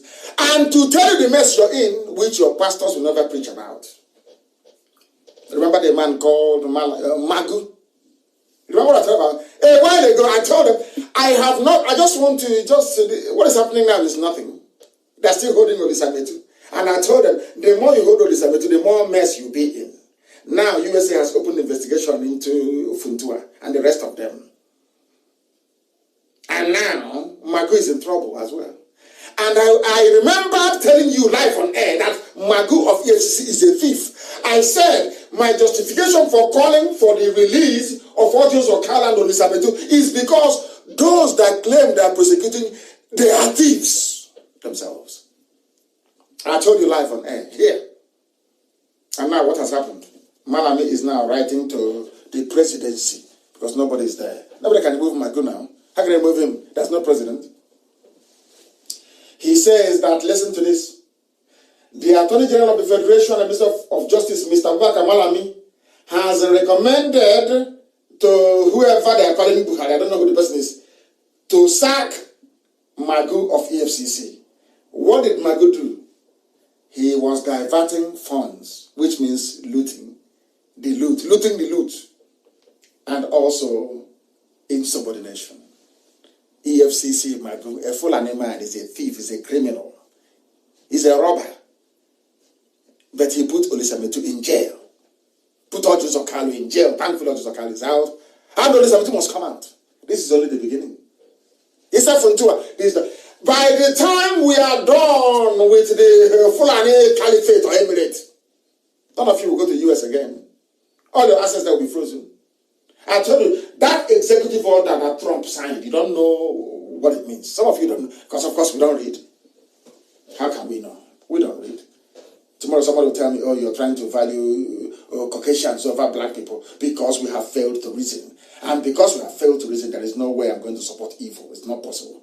And when you are in a country where somebody who scores 2 out of 150, they score 2. And they are made president. Somebody who scored 138. They say you are part of the 5%, you will not even appoint you, will not even consider you. And you are in that country. And you are supporting that country. How do you want me to describe you? How, I ask you, how do you want me to describe you? Then the list has come out. You'll be like Southern Sudan. I say yes, so may Biafra be like Southern Sudan, because today Southern Sudan is the fastest growing economy in the whole of Africa. The fastest growing economy in Africa. The fastest growing economy in Africa is South Sudan, because they are free from the Janjaweed of the north. And you're telling everyone, what we want is a restructured Nigeria. Oh, we are talking rubbish. Nonsense. We are going, Elohim has broken this. What else do you want God to do for you? Is it God to come and do a miracle and buildings will come out and Biafra independence will be there? I've given an example with Jericho, the fall of the wall of Jericho. Elohim said, just walk around the wall 7 times. That's all.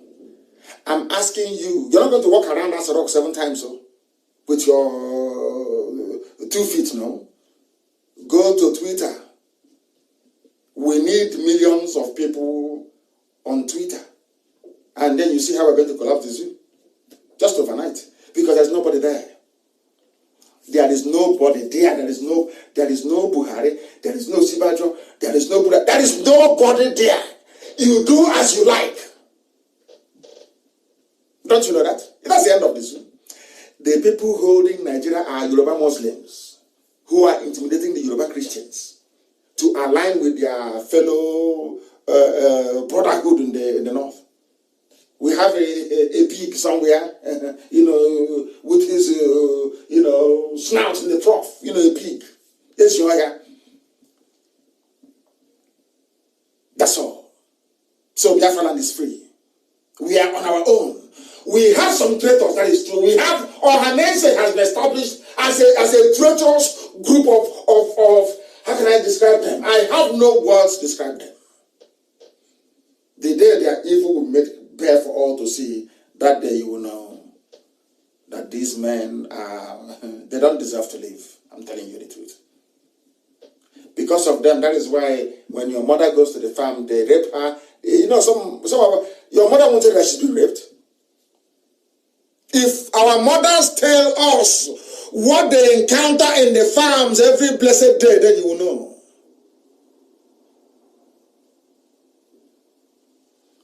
Understand that very well.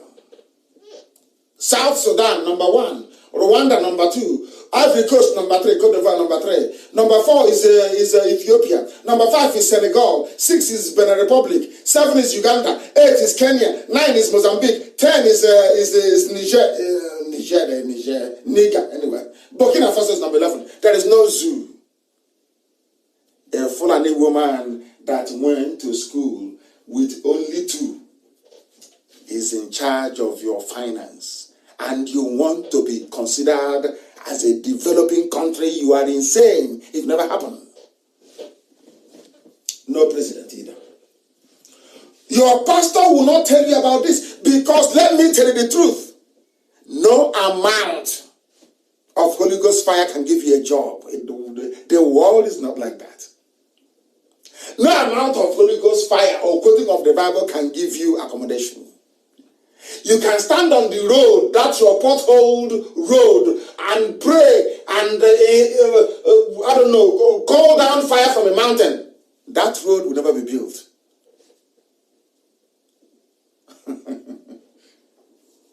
Your pastors should tell you the truth. It is government that creates the enabling environment that allows jobs to be created. I will teach the zoo something. You see the railways that are building all over the zoo, apart from Biafra.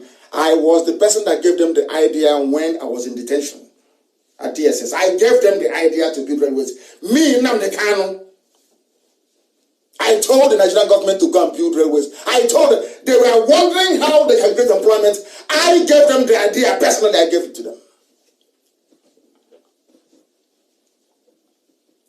But let me give them another advice.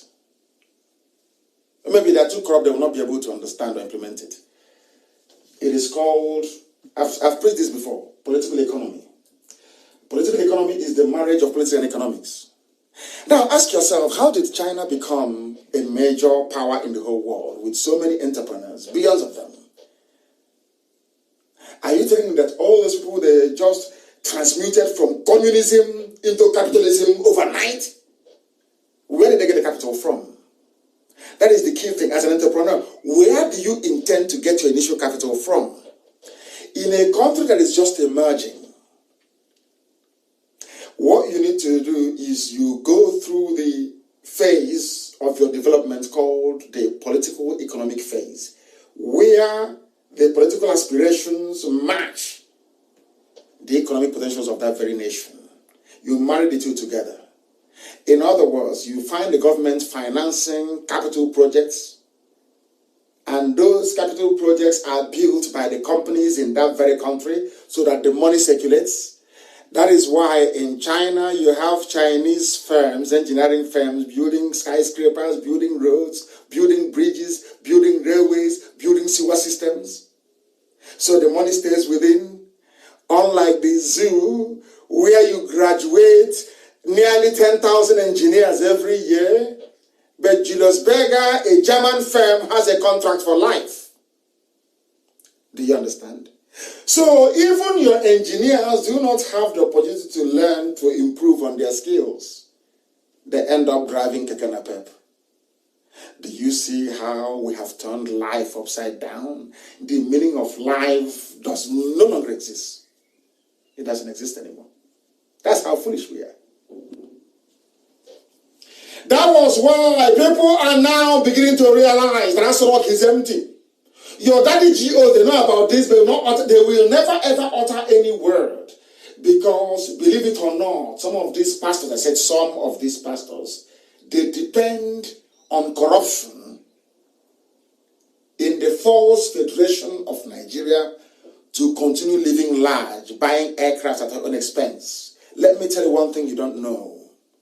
If we do the world we are to become free today, every mega Yoruba church will collapse. Do you know why? People will focus all their energies on developing the land for everybody. And once people realize that prayer and fasting alone cannot give you a job, prayer and fasting cannot give you a house, prayer and fasting can never ever in your life give you a good road, they will abandon them. So for all these corrupt pastors to remain relevant, they need corruption in Nigeria, and they need the broken system of Nigeria to remain in place. Simple logic. Simple logic. Because are you telling me people will be busy? If Oduduwa were to be free today, or Biafra to be free, we will have time to go to church. We'll work 24 hours a day. We'll be working every day. We'll go to work. And then, only then will you realize that the knowledge of God is a personal encounter. Not something that somebody will tell you about. It's personal. Very, very personal. Very, very personal. Why should a man of God, I ask you, why should a man of God be afraid to stand up to say that the demolition of the Nigerian embassy in Ghana is an affront? An affront. But people will look at it, I don't know where, but they are all graduates. So some of them have PhD. Can't you sit down and ask yourself, why would a restricted area be breached? Not only that, and the buildings destroyed. Why? And the president of the country affected hasn't said anything. What sort of human beings are you people? What sort of human beings are you people? What sort of human beings, I ask, are you people? I don't understand it. I just don't understand it, and I will never understand it until everybody begins to reason like a human being. Until we begin to reason like human beings, I'm telling you. Right now we don't. We do not reason like human beings. We don't. I tell you, it's disgraceful and very shameful. Somebody wrote to me and said, please try to be kind. There are many people that want to listen to you, but you insult people a lot. His name is Victor, because I read every comment on my page. Actually, I do. It's Victor Linus. He wrote and he said, Mazi Nnamdi Kanu, please, we want you to speak politely. We want you to be ruthless and insultless tomorrow. He was writing yesterday. Remember that thousands of people are watching you. I thought I would have said millions of people are watching. He said thousands are watching you. Try to be polite. And I made myself a promise to this man called Victor Linus for actually writing I said, I will be polite. But before I came on air,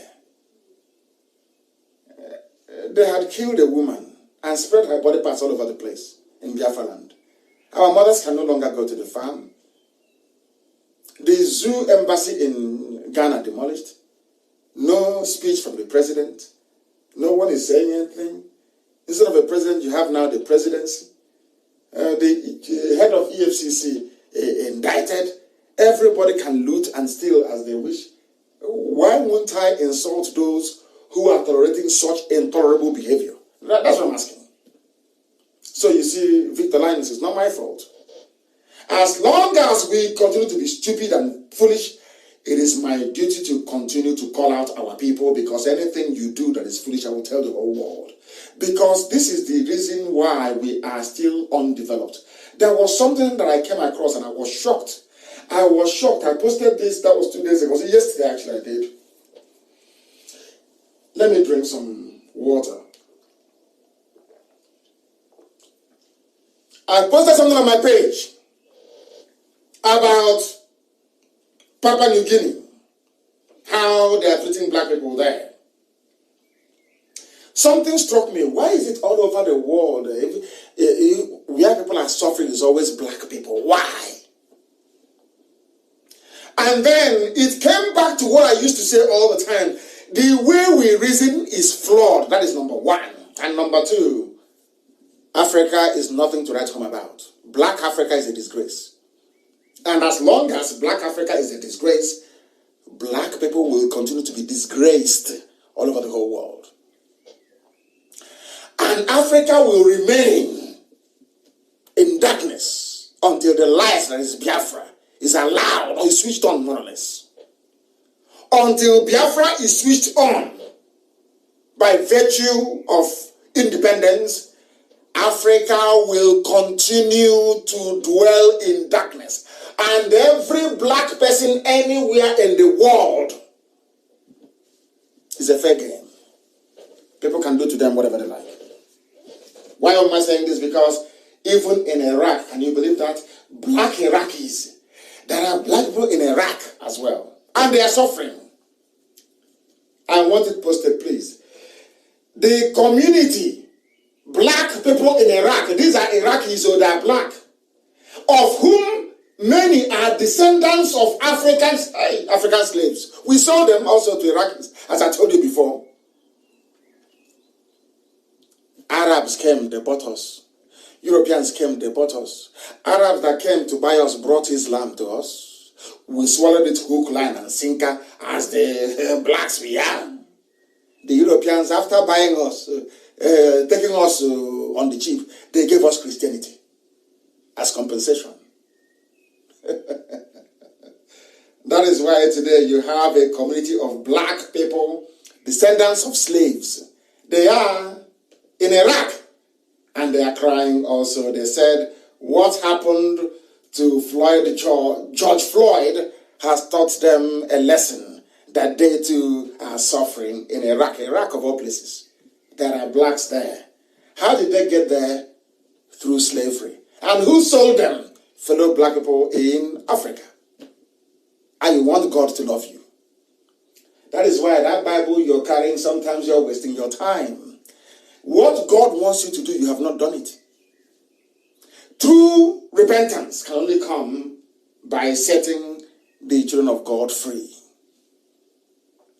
Until that happens, your daddy G.O. will never speak out against the evil happening, because he is a direct beneficiary. He is benefiting from the corruption in Nigeria. Without corruption, how are you going to have mega churches? How? People go to church because they are suffering. People are in pain. There is hunger and poverty, so they have to go somewhere to look for a miracle. When you're comfortable and you're very wealthy, are you looking for a miracle? Then, only then can you worship God with clarity of mind and a sense of purpose. Not when you're hungry. You do anything to survive. If they say, give me that 100 naira you have now, so that God will bless you tomorrow, you have food tomorrow, you will give the person immediately. That is why they preach prosperity. They don't preach salvation. They preach prosperity. that God said, go and multiply you, I'll give you all the riches. And they are flying in their private aircrafts. And you can't even go to the farm to go and harvest cassava, to fry garri, to sell, to pay the tithes for next week. And if you give them, they will take. They see all this evil happening, they say nothing. I am saying it now, and I will keep saying it. We black people, we need to apologize for our role in slavery. We started the selling of people. We did. Africans did. Africans must apologize. Not Europeans or Americans. So in our next life, we'll learn how to value life. I've shown it to you in the book of Exodus. 21:16.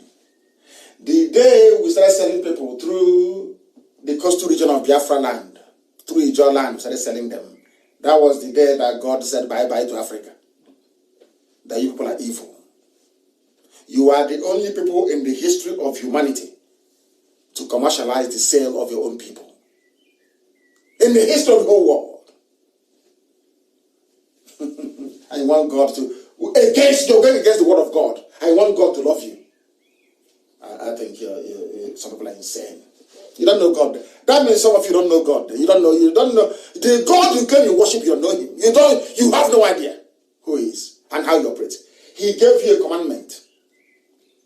Do not sell anybody. It's here in Exodus. If you sell, your punishment is death. Are we not dying today for selling our people to Arabs and to Europeans? And you still have the temerity to get up and to say Black Lives Matters. Matters to who? To you that sold them? Have you repented in Africa? You that sold them from Africa, have you repented? Have you repented yourself? You have not. You're still selling them. The only reason why you're not selling us now is because there is nobody to buy. So I'm so sorry. In fact, we are still being sold in Libya. Are we not being sold in Libya? Where is this your moral? Where is this your righteous indignation? Where is it? How come you're not morally outraged about what is happening in Libya? Blacks are being sold in Libya right now, right this very second. What have you done as a black man or a black woman? What have you done? Nothing. You've done nothing. You want to go and pray and fast, so God will bless you as he blessed your neighbor, without going to work, without investing your money. Let me tell you something. Let me help grow the zoo economy. That money you pay as tithe every week, go and invest it in the Lagos Stock Exchange. Put that money there, and after 1 year, you go back and see that is correct blessing. You will see it before your eyes. You will see God blessing you immediately. All the money you gave to your daddy GO to buy a jet, how did you benefit from it? All the money you gave to daddy GO to go and buy a private jet and build mansions, how did you benefit? The money you give to IPOB, we are fighting for Biafra, and Biafra will come, you will see it. That is what is getting you. The money you give to the GO, what is it going to get for you? Unless you're telling me that to get into the kingdom of heaven, you need to buy your way through. Is that it? Of course, the people are complaining that the Facebook is cracking very seriously. Of course, it will crack. It will crack. Let us stop let us please go to YouTube and you go to I don't know if Radio Biafra is stable. I don't know if Radio Biafra Live is stable. Radio Biafra is stable. I think it is stable. My page is under tremendous attack. Heavy attack. We are going to come out of it and then restart it all over again on Facebook, please. Try to bear with us. We are going back. They can't handle this gospel, can they? They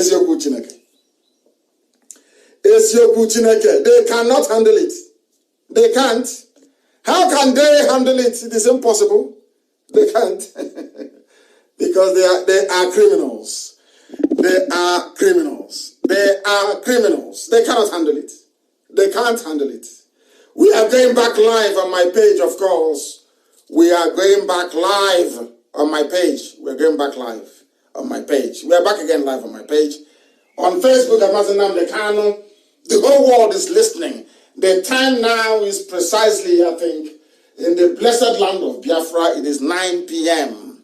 9 p.m. in the blessed land of Biafra. I think they have shut the whole thing down altogether. Anyway, I think they have shut it down. I don't think. They don't want me to broadcast on my page anymore. Oh, nothing. They're coming back now. They're coming back. Oh, yeah. Zoo. And their Yoruba sidekicks. Radio Biafra is very clear. They're saying, somebody, Amy Patrick said I should continue. Yes. Abaneje, yes, they said I should continue. Radio Biafra is loud and clear. So Radio Biafra is okay then. It's okay. That's very good. Then we are back again on my page. And I don't even know. Now they're not even showing me how many people who are listening. They can't even tell me how many who are listening. That is how terrible it is. They are panicking. They are panicking because they have lost it.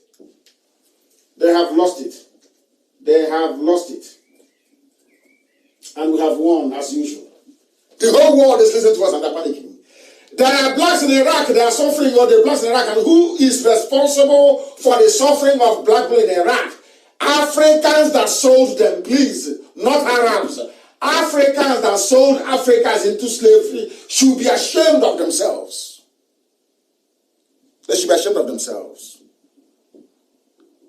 They're ashamed of themselves. Everywhere else is very clear, apart from my page.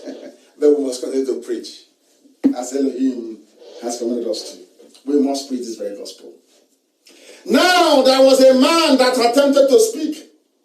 And I keep asking, why are you silent? I asked the pastors, the religious leaders, those that claim that traditional rulers, how come all of a sudden the Sultan of Sokoto is no longer, Sultan of Sokoto, you no longer speak?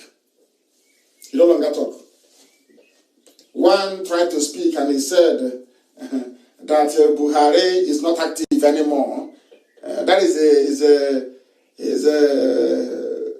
Pastor Ayodele. Instead of him to come out as a man of God to say Buhari is no longer alive, he said Buhari is no longer active, and we accept. And he said that the government will meet a greater challenge from IPOB. And I'm saying, of course they will. 2020, hey, they will, oh, they must. They must. I'm planning to live this year. This year. What am I doing in the zoo? What am I doing in the zoo? What am I doing in the zoo? They brought out one idiot to say that South will not, at least as I wrote, we have cured them of the disease of Niger Delta. Darkness inside darkness. And that is why the waters of the Niger Delta, as they used to call themselves, is black, polluted and very filthy.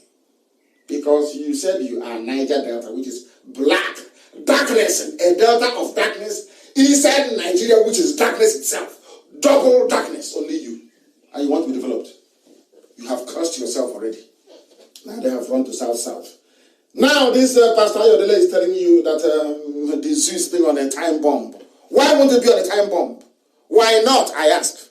Of course it will be on a time bomb. Why shouldn't it be? The question about if we are going home this year. Or the zoo. Anyway, let me not say much. I will continue to focus my lectures on these critical areas, given that it has come to our understanding that the root of all the problems associated with the shameful plight of a black man, or should I say black people all around the world, stems from, it is coming from our subconscious ignorance. A black man is ignorant, subconsciously is ignorant of the facts of life. And what they have done is to wrap this very cleverly in this religion. They put it in religion, they wrap it. And that completes your stupidity. They take something and they wrap it in religion. That completes your idiocy. Religion cannot give us anything in life. It can only give you the grace of God. It cannot give you anything. Religion cannot give you nothing. Absolutely nothing. Only grace of God can. And grace of God God is not the same thing as religion. There are people who don't go to church, they don't go to synagogue, they don't go to the mosque, and they are holy. Holier than those that go to all these places. If you don't know, let me tell you. We must continue. We need to continue. And as I said earlier, I want to crystallize, I want to substantiate the assertion I made earlier. I want to make it abundantly clear.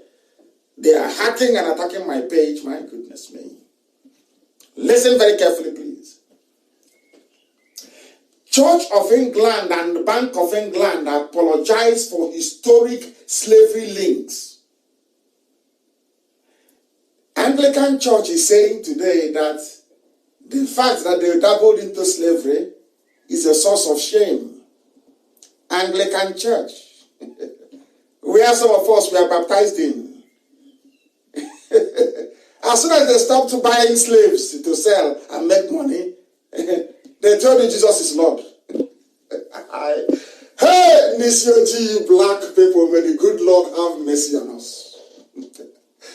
Hey, no wonder they call us nigger, call us everything, relegate us to the background, everything horrible they do to us, and they get away with it. A whole church of God. In that same, they come with the Bible, mind you. They brought good news, Bible, the knowledge of Jesus Christ. And what is the Bible? The Bible comprises of the Old and the New Testament. And these people, these Europeans that brought us this Bible, inside that same Bible, in the book of Exodus 21:16, Deuteronomy 24:7, the same Bible they gave us when they came, that Bible said, you should not sell anybody. It's in the Bible. Because once you're a Christian, automatically you follow the ways of Jesus Christ and then you're a Jew. That's what it means. You practice the religion of Moses. The same way that Islam, to an extent, practices the religion of Moses till tomorrow morning. That's what it means. That Bible that they brought and said, the Bible, remember we used to call the Bible the good news. This good news we are bringing you salvation through Jesus. Nobody's doubting that. But inside that Bible it says you should not buy or sell anybody. After buying us and selling us and making money out of us and building beautiful cathedrals, beautiful churches, beautiful roads and cities, with our bones and our flesh and our blood, they said to us that the road to salvation, politically and economically, lies in the Bible, which is a lie.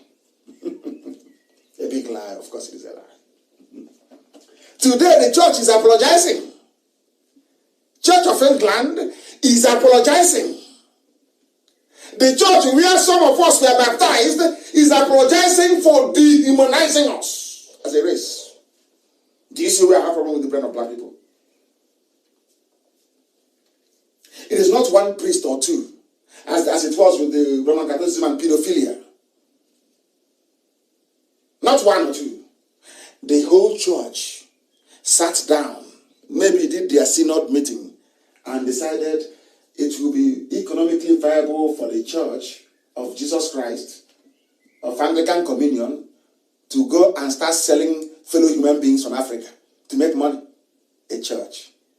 And as they were selling it, they were establishing their personages, establishing their churches, telling us they brought us good news. Black people. And this black. God, it happened.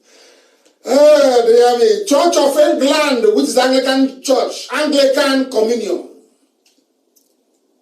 apologize for their historic links to slavery. We are ashamed, so says the church. We are ashamed of doing something that God said you shouldn't do. And that thing was contained in the same Bible you brought to us to say this is good news from Jesus. And that good news from Jesus, Jesus said you shouldn't sell your fellow human beings. And you did, you made money from it. And after, I don't know, maybe 130 years, you're now apologizing. And we are still going to those churches.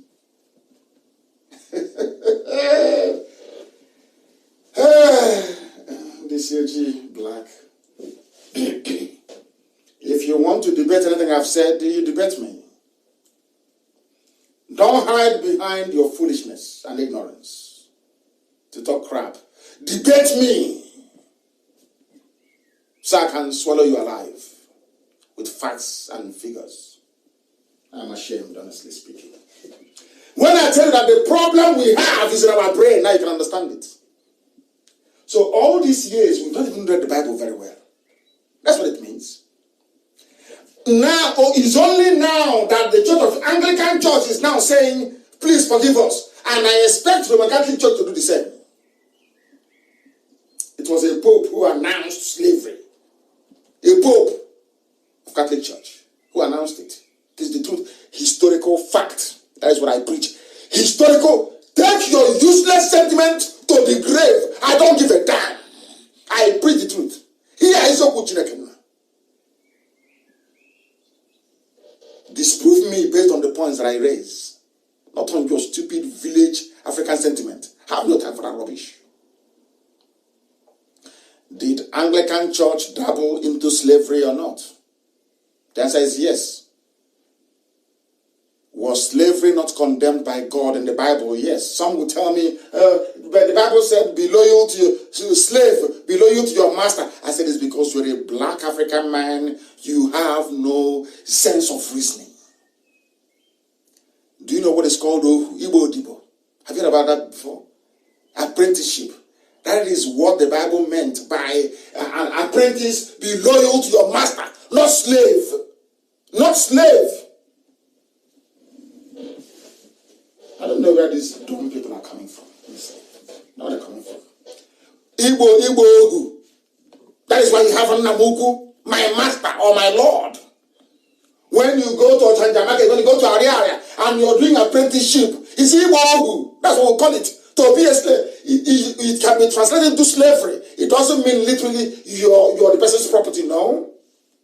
It means you're serving a master. That's why you call somebody my Lord. It doesn't mean that Lord in heaven. It means somebody you serve. That's the meaning of it. Some of us, we go to school, we don't even understand so that I won't call it, I won't use the word minutiae, nuances of English language. We don't know it. We don't know it. But we are all intellectuals, aren't we? We are all intellectuals. I don't know what is happening. They are panicking. I don't know. Maybe they have shut down my page. I have no idea. The gospel is too hot. They cannot handle it. Darkness is fleeing. So they cannot handle it. The children of perdition, the offsprings of Lucifer cannot handle this gospel discipline. It's too hot for them. This is your Kuchineke. Disprove me on the facts, not your stupid sentiments. I'm not doing anything with it. I want facts. Biafra will be run on facts and figures. For your information. We are the ones fighting for Christianity. I am the one fighting for Christianity. I am fighting for Christianity, me. Our forefathers, as I wrote very convincingly, our ancestors were never afraid of any subject. Never. Everything was discussed in the open. Don't discuss religion. Then you are not prepared for Biafra then. That's what it means. You are not ready for Biafra. Am I asking you not to believe in the nonsense that you believe in? Did I stop anybody from believing in whatever thing that you believe in? I am an Igbo man, an Igbo Biafran. And I grew up in the village. Not all this, but I grew up in the township that know nothing. I grew up in the village. Onyenachiya, you and it's between you and your God. Sometimes when you do something, they will say, which means that's the agreement between you and your God. Even your mother will tell you that. Sometimes a mother will lose a child. And you see people coming to console the mother, and the mother will say, that was the decision my child reached with his God. Some of you did not grow up in the village, so you don't know any of these things. You have no idea what they are. Spirituality in the township is different from the one we got in the village. Very, very different, I tell you.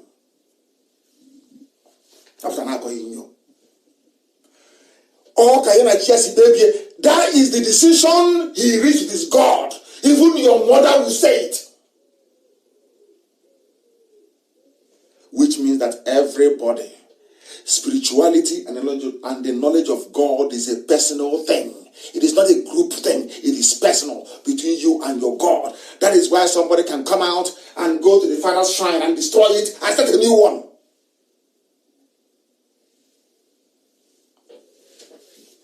Now we start with, don't discuss religion. That was how they deceived you. That was why for nearly 300 years, you never knew, it never occurred to you that slavery is in the Bible, that God said no to slavery. Even the person that brought the Bible to you, he knew it was there because they wrote it. They gave it to you. Open the word. Salvation is come from Jesus Christ. Jesus Christ is salvation, yes. Of course, we know that. But then they never showed you where he said that what the English were doing was wrong. What the same Anglican Church was doing is wrong. You give us Bible with one hand, you take us as slaves with another hand. Now you're apologizing. These are the people. Had people not debated religion, do you think Anglican Church would apologize? Had people not debated religion, do you think that all those pedophiles in the Catholic Church would they have confessed? Do you know how much the Catholic Church paid in compensation? Google it. So if they say, no, don't discuss religion, so that means you are now allowing pedophiles to molest our children. Because nobody should discuss religion. Who told you that in Biafra land? Who gave birth to you? Everything will be discussed. Everything will be discussed. We cannot hide under superstition and ignorance to talk rubbish. In Biafra land, everything will be out in the open. That is the type of country we want to run. For your information. For your information. You can believe in whatever thing you want to believe in. That is your business. That is your business. But I'm just giving you the facts. That the religion that you claim you believe in came through slavery. They took you as slaves. For your information. Go and read it. Read up on it. For your information. In my village, they haven't do a more. There are women who stay by the river. They worship a goddess in the river. There are some houses you go to see a woman who draws snake on the wall. Does that make them a less of a human being? No. That is who they want to worship. That is their business. Don't impose it on me. I won't impose mine on you. Don't impose yours on me. That's all. Onyena chia. I don't know how many times I will explain this all the time. Onyena chia, for your information. You go to church and you hand over your hard-earned money to somebody to go and buy a private jet. Are you not insane? Are you not an idiot? In the name of paying tithe. Are you not a complete idiot? And when I bring palliative, you want to share from the palliative. How many did your pastor bring to you? How many pastors shared palliatives? I'm asking you. How many shared it? I spent 50 million. How many of your pastors shared palliatives? I'm asking you. Go and buy the more jet now. And the gates of heaven will open for you. And you walk in. Mad, black people everywhere. Do you know the funniest thing? Even Christian Association of Nigeria, they don't have ordinary Twitter handle. So all the killings being done is nothing. They depend on newspapers writing their press statements for them. As we are suffering, IPOB is suffering, spending over $100,000 every month, fighting the Satan that is zoo, fighting for the lives of Christians. I have published the letter that I wrote many times to Trump and to Pompeo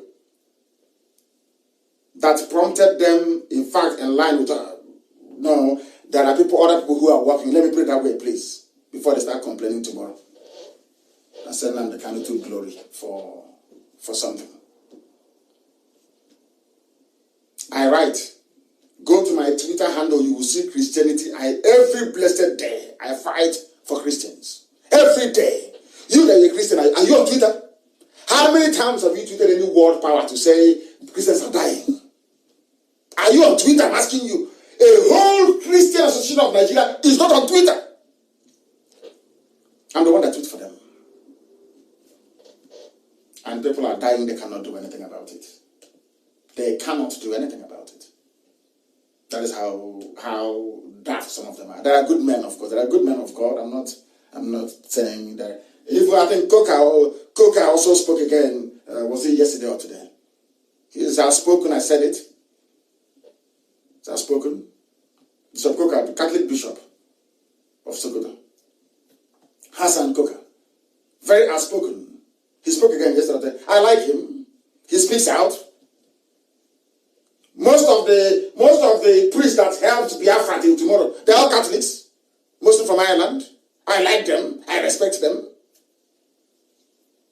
It doesn't mean if I say something wrong, I will say it. Please. Please. Alleged Christian, let me remind all of you, and I want to post it. Alleged Christian persecution. Presidency accuses IPOB of misleading the United States and the United Kingdom. Not Christian, not Kanu. IPOB. IPOB. The presidency of the zoo is because we did a lot of work. And it's still ongoing till now. And some idiots will rise up and stupidly and ignorantly try to accuse us of being anti-Christian because they are foolish. Very, very foolish people. Foolish.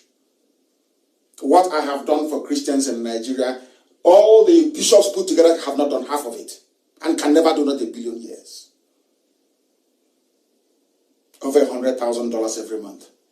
And instead of some of you to be grateful, you are busy talking rubbish. See if you're insane. Who is fighting for Christians if not IPOB? Who is fighting for Christians if not IPO on a consistent basis? Because you are black people, you fight for 1 week and you give up. Why are you not on Twitter? Because you cannot post selfie on Twitter. It's serious, it's a serious platform. Are you on Twitter? So you don't know that you can reach world heads of state via Twitter? You don't know that? Oh, goodness me. When the zoo presidency says IPOB is carrying this Christian matter on their head and lobbying governments of the world, some of you did not say it. You didn't say it, did you?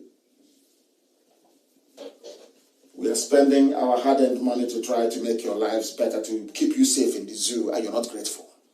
You cannot be grateful. Something that your daddy Gio has never done and can never do.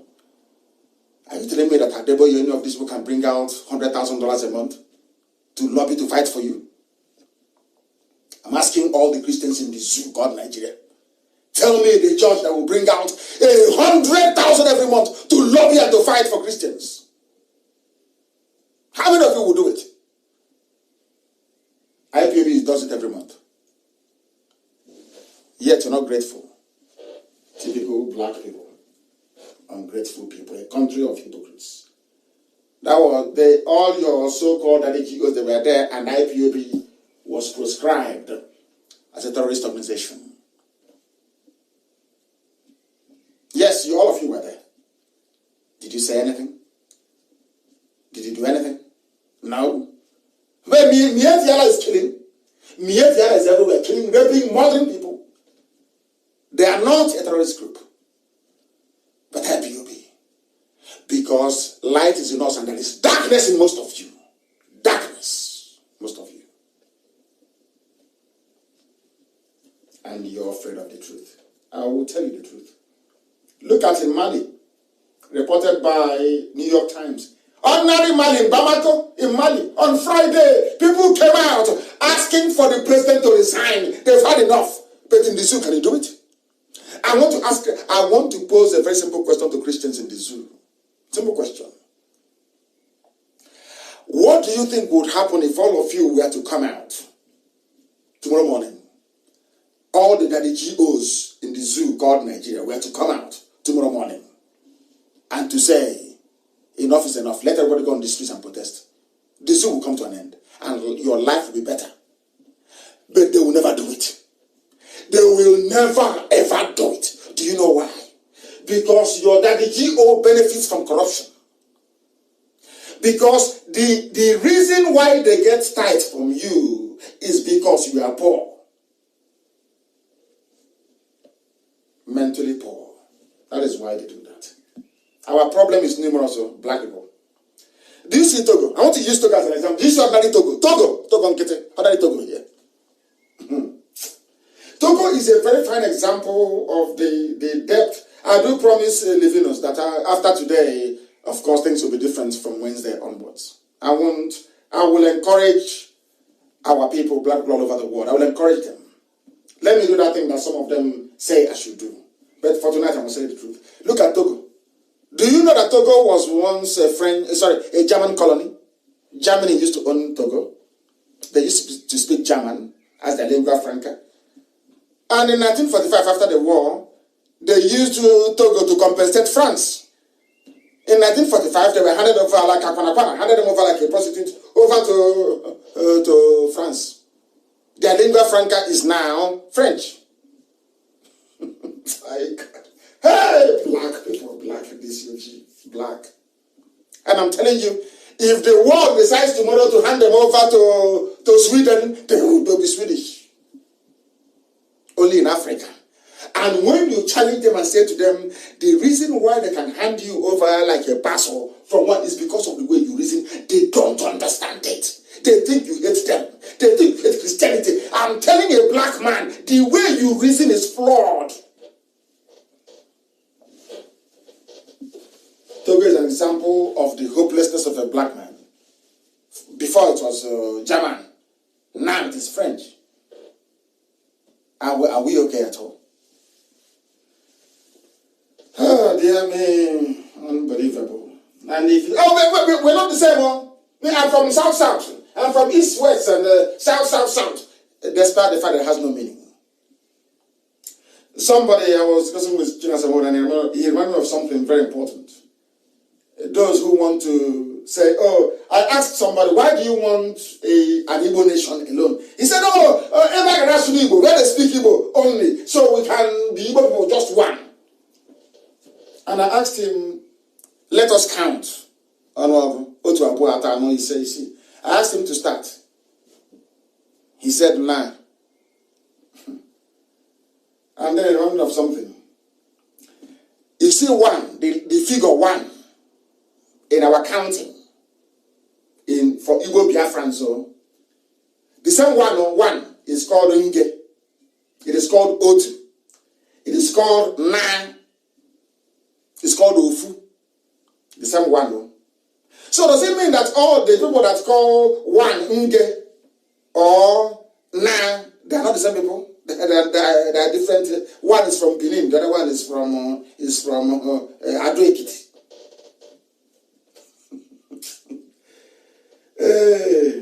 In Ibek, we say Nge.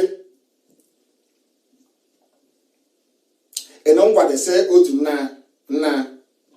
So does it mean Ongwa people are from maybe they come from Chukun? Do you see how free some people are? That language is not the determining factor as to who you are. For us, if your mother ties two-piece wrapper, you're one of us. Because culturally we are affiliated. Or we have cultural affinity. That's the case may be. We live in a space where, in the zoo, where historians deny us history. There was a time that my friend Femi Fani-Kayode wrote something about, I've been having sleepless nights. I've not told anyone. I've not even told him. He wrote something about Yoruba. Not their name not being Yoruba, but is Oduduwa. It's been on my mind. And I've been researching. You know, we read a lot. I've been researching. And I stumbled upon an old Biafran map And it was very, very,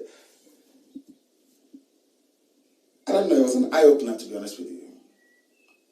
And I give it to them. I would say that some people know, since Fanaka knows, maybe some other people know. But I'm sure that most of the thieving pastors you have in Oduduwa land, they do not know this either.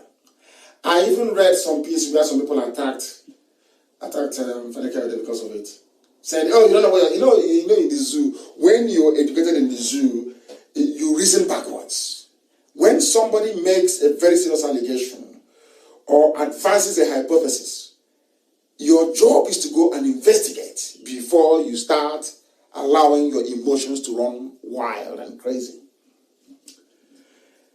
Fanika said that Yoruba doesn't exist. It's an insult, it's an insultive word like Nyamri. I know the funniest thing, it is true. I looked at this African map, old map. Oh, I can see Biafra very clearly on the eastern flank. And very close to the north of Kwara State, you have a Yariba. This is the first time I'm seeing Yoruba on a map. But it's not called Yoruba, it's called Yariba. Yarriba. But Biafra was spelled correctly. Even Benin was spelled correctly with Benin, B-E-N-I-N. Zaria was spelled correctly. Kanu was spelled correctly. It's only Katsina they called Katsina. Maybe Katsina is the emphasization. Maybe this is the correct one. Every name was correct. Dahomey was spelled correctly. If Agbome was spelled correctly. Ivory Coast was correct. But Yoruba was spelled Yariba. And very close to the north. Unbelievable. Unbelievable. And that is the first time that I'm saying it. And I did a bit more research and I discovered that it is actually true. That the Europeans, according to this very man they called Johnson, the history of the Yorubas they wrote in 1897, that the Europeans, when they encountered Hausa people, they said, they described the Yorubas as Yariba people who are untrustworthy. And the Yorubas did not change the name. They retained it. We said no to ours. The same way we call them Aboki. You cannot see another person say, oh, I'm Aboki, or our area is now known as Aboki. No. They gave us Nyamri, we said no. Is that our name? We are Igbo, or we are Biafra. Call us anything you like, but not Nyamri. They called the Yorubas Yariba, untrustworthy, unreliable people, and the Yorubas accepted it. Do you know why they accepted it? Because of the disproportionate influence of Yoruba Muslim in the lives of Oduduwa people. I told you, anything comes from Sokoto Caliphate, Oduduwa Muslims will swallow it hook, line, and sinker. That's what happened. They lost their name. They're now answering the names of those who conquered them in Ilorin. And another thing is quite interesting, you know, it's quite astonishing, is the predominance of Benin Kingdom throughout this era. Predominance of Benin Kingdom. And the Yorubas were actually called, the Oduduwas were called Yariba, and they accepted it. Just like Niger Delta, a place of darkness inside darkness. This one, Yariba, meaning dubious people, and they accepted it. And as I told you, your name will always follow you. And what is happening today? Anyway, that is a story for another day. But Yoruba has no meaning. It's Oduduwa, is your name. I have this map. Please, can you publish it so they can see it? The name is Yariba. It's a very, very uncomfortable name to bear, to be honest with you. Very sad indeed. Oduduwa children should rise up, and from today we refer to them as Oduduwa people, not Yoruba anymore, please. Because Yoruba doesn't exist. It was a very terrible name given to them by Fulani people, please. Their name is Oduduwa. They are the sons and daughters of Oduduwa. They are not Yariba. Yariba is a derogatory name, please. It is here, and the map is here. Yariba. So Fani Kayode was right. Yarriba. It's here in the map. Please, can you publish it? Let the world may know. It is free lesson that we give them here. We teach you history here for free. For free. The Janjaweeds are preparing to fight us. They are preparing to go to war. Our daughters are being cut into pieces and put everywhere. As usual, as you'd expect them to be. Biafrans in America are sleeping. In the next 2,000 years, when they have no home, they'll start looking for somebody to apologize to them. Now they have a chance to make headway. They're not taking that opportunity. We must warn them.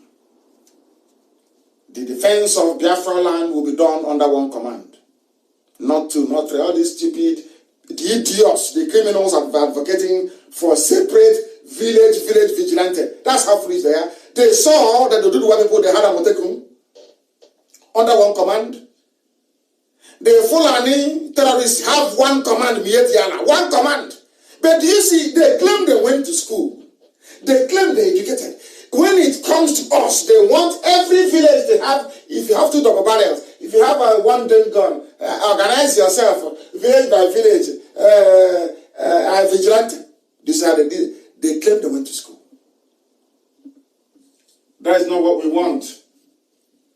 Even the vigilante in the villages that are all IPOB anyway. Everybody's IPOB, for information. And we are under one central indisputable command, which I lead. One command the whole world over. One command. All that your useless, autonomous rubbish doesn't apply. After we defeat our enemies, we can now go to our tents, O Israel. But for now, under one command. That is how you defeat the enemy. Do you understand it? All of you idiots in Abuja running around with your big red, black, and blue, looking for somebody to write petition for, so you can get money. Go back to your useless unemployment and leave the matters of states to those who know it. Statecraft is not meant for gossipers and idle minds. We are on to something very big. Only one command, please. All these people advocating, going through town unions, are they not the same town unions that gave our land to Mietiala? Not the same people? The same president general and the same traditional ruler? The same people. For your information, please. We have gone past that era of nonsense. We have decided to move on. And that moving on entails us doing that which is right before God in heaven and man on this very earth. We have come very close to the end of our proceedings today.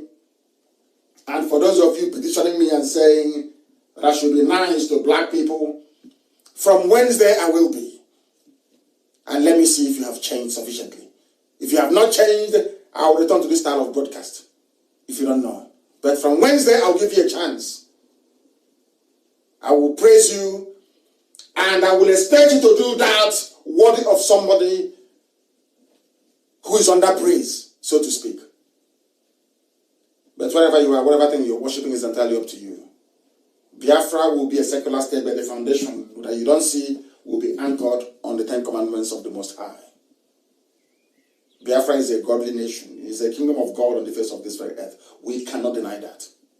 We cannot deny that. And the 10 commandments will guide us always. Always, always. I said always, without fail. And you see what God is going to do this very year because of it. How do you think we manage to raise money to do all the things that we do? When an Igbo man cannot, an Igbo man cannot give you money, you know that very well. It's not possible. That's where they are. Go to America and go and do fundraising. Go and do fundraising in America, you see what they will do to you. They have cut us off again on Facebook. The gospel is too hot for even Facebook to take. Way too hot for Facebook. I thank all of you for listening. Nobody loves you more than we do. I'm being honest with you.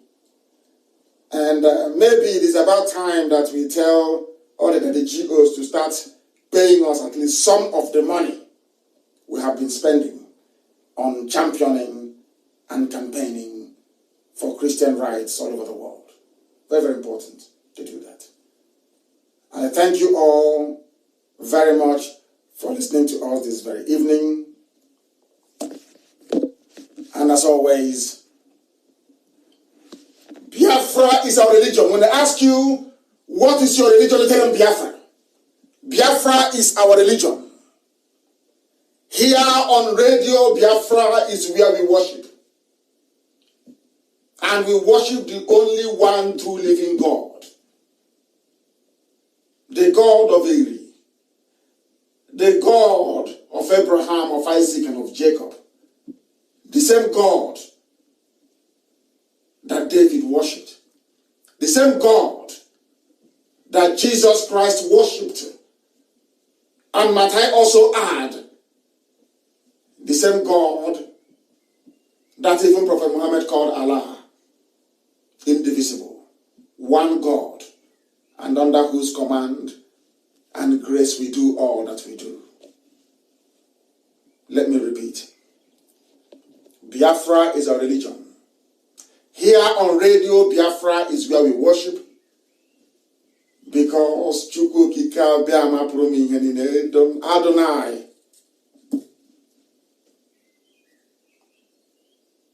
El Shaddai. Elohim is our God. From me, from here, it is good evening.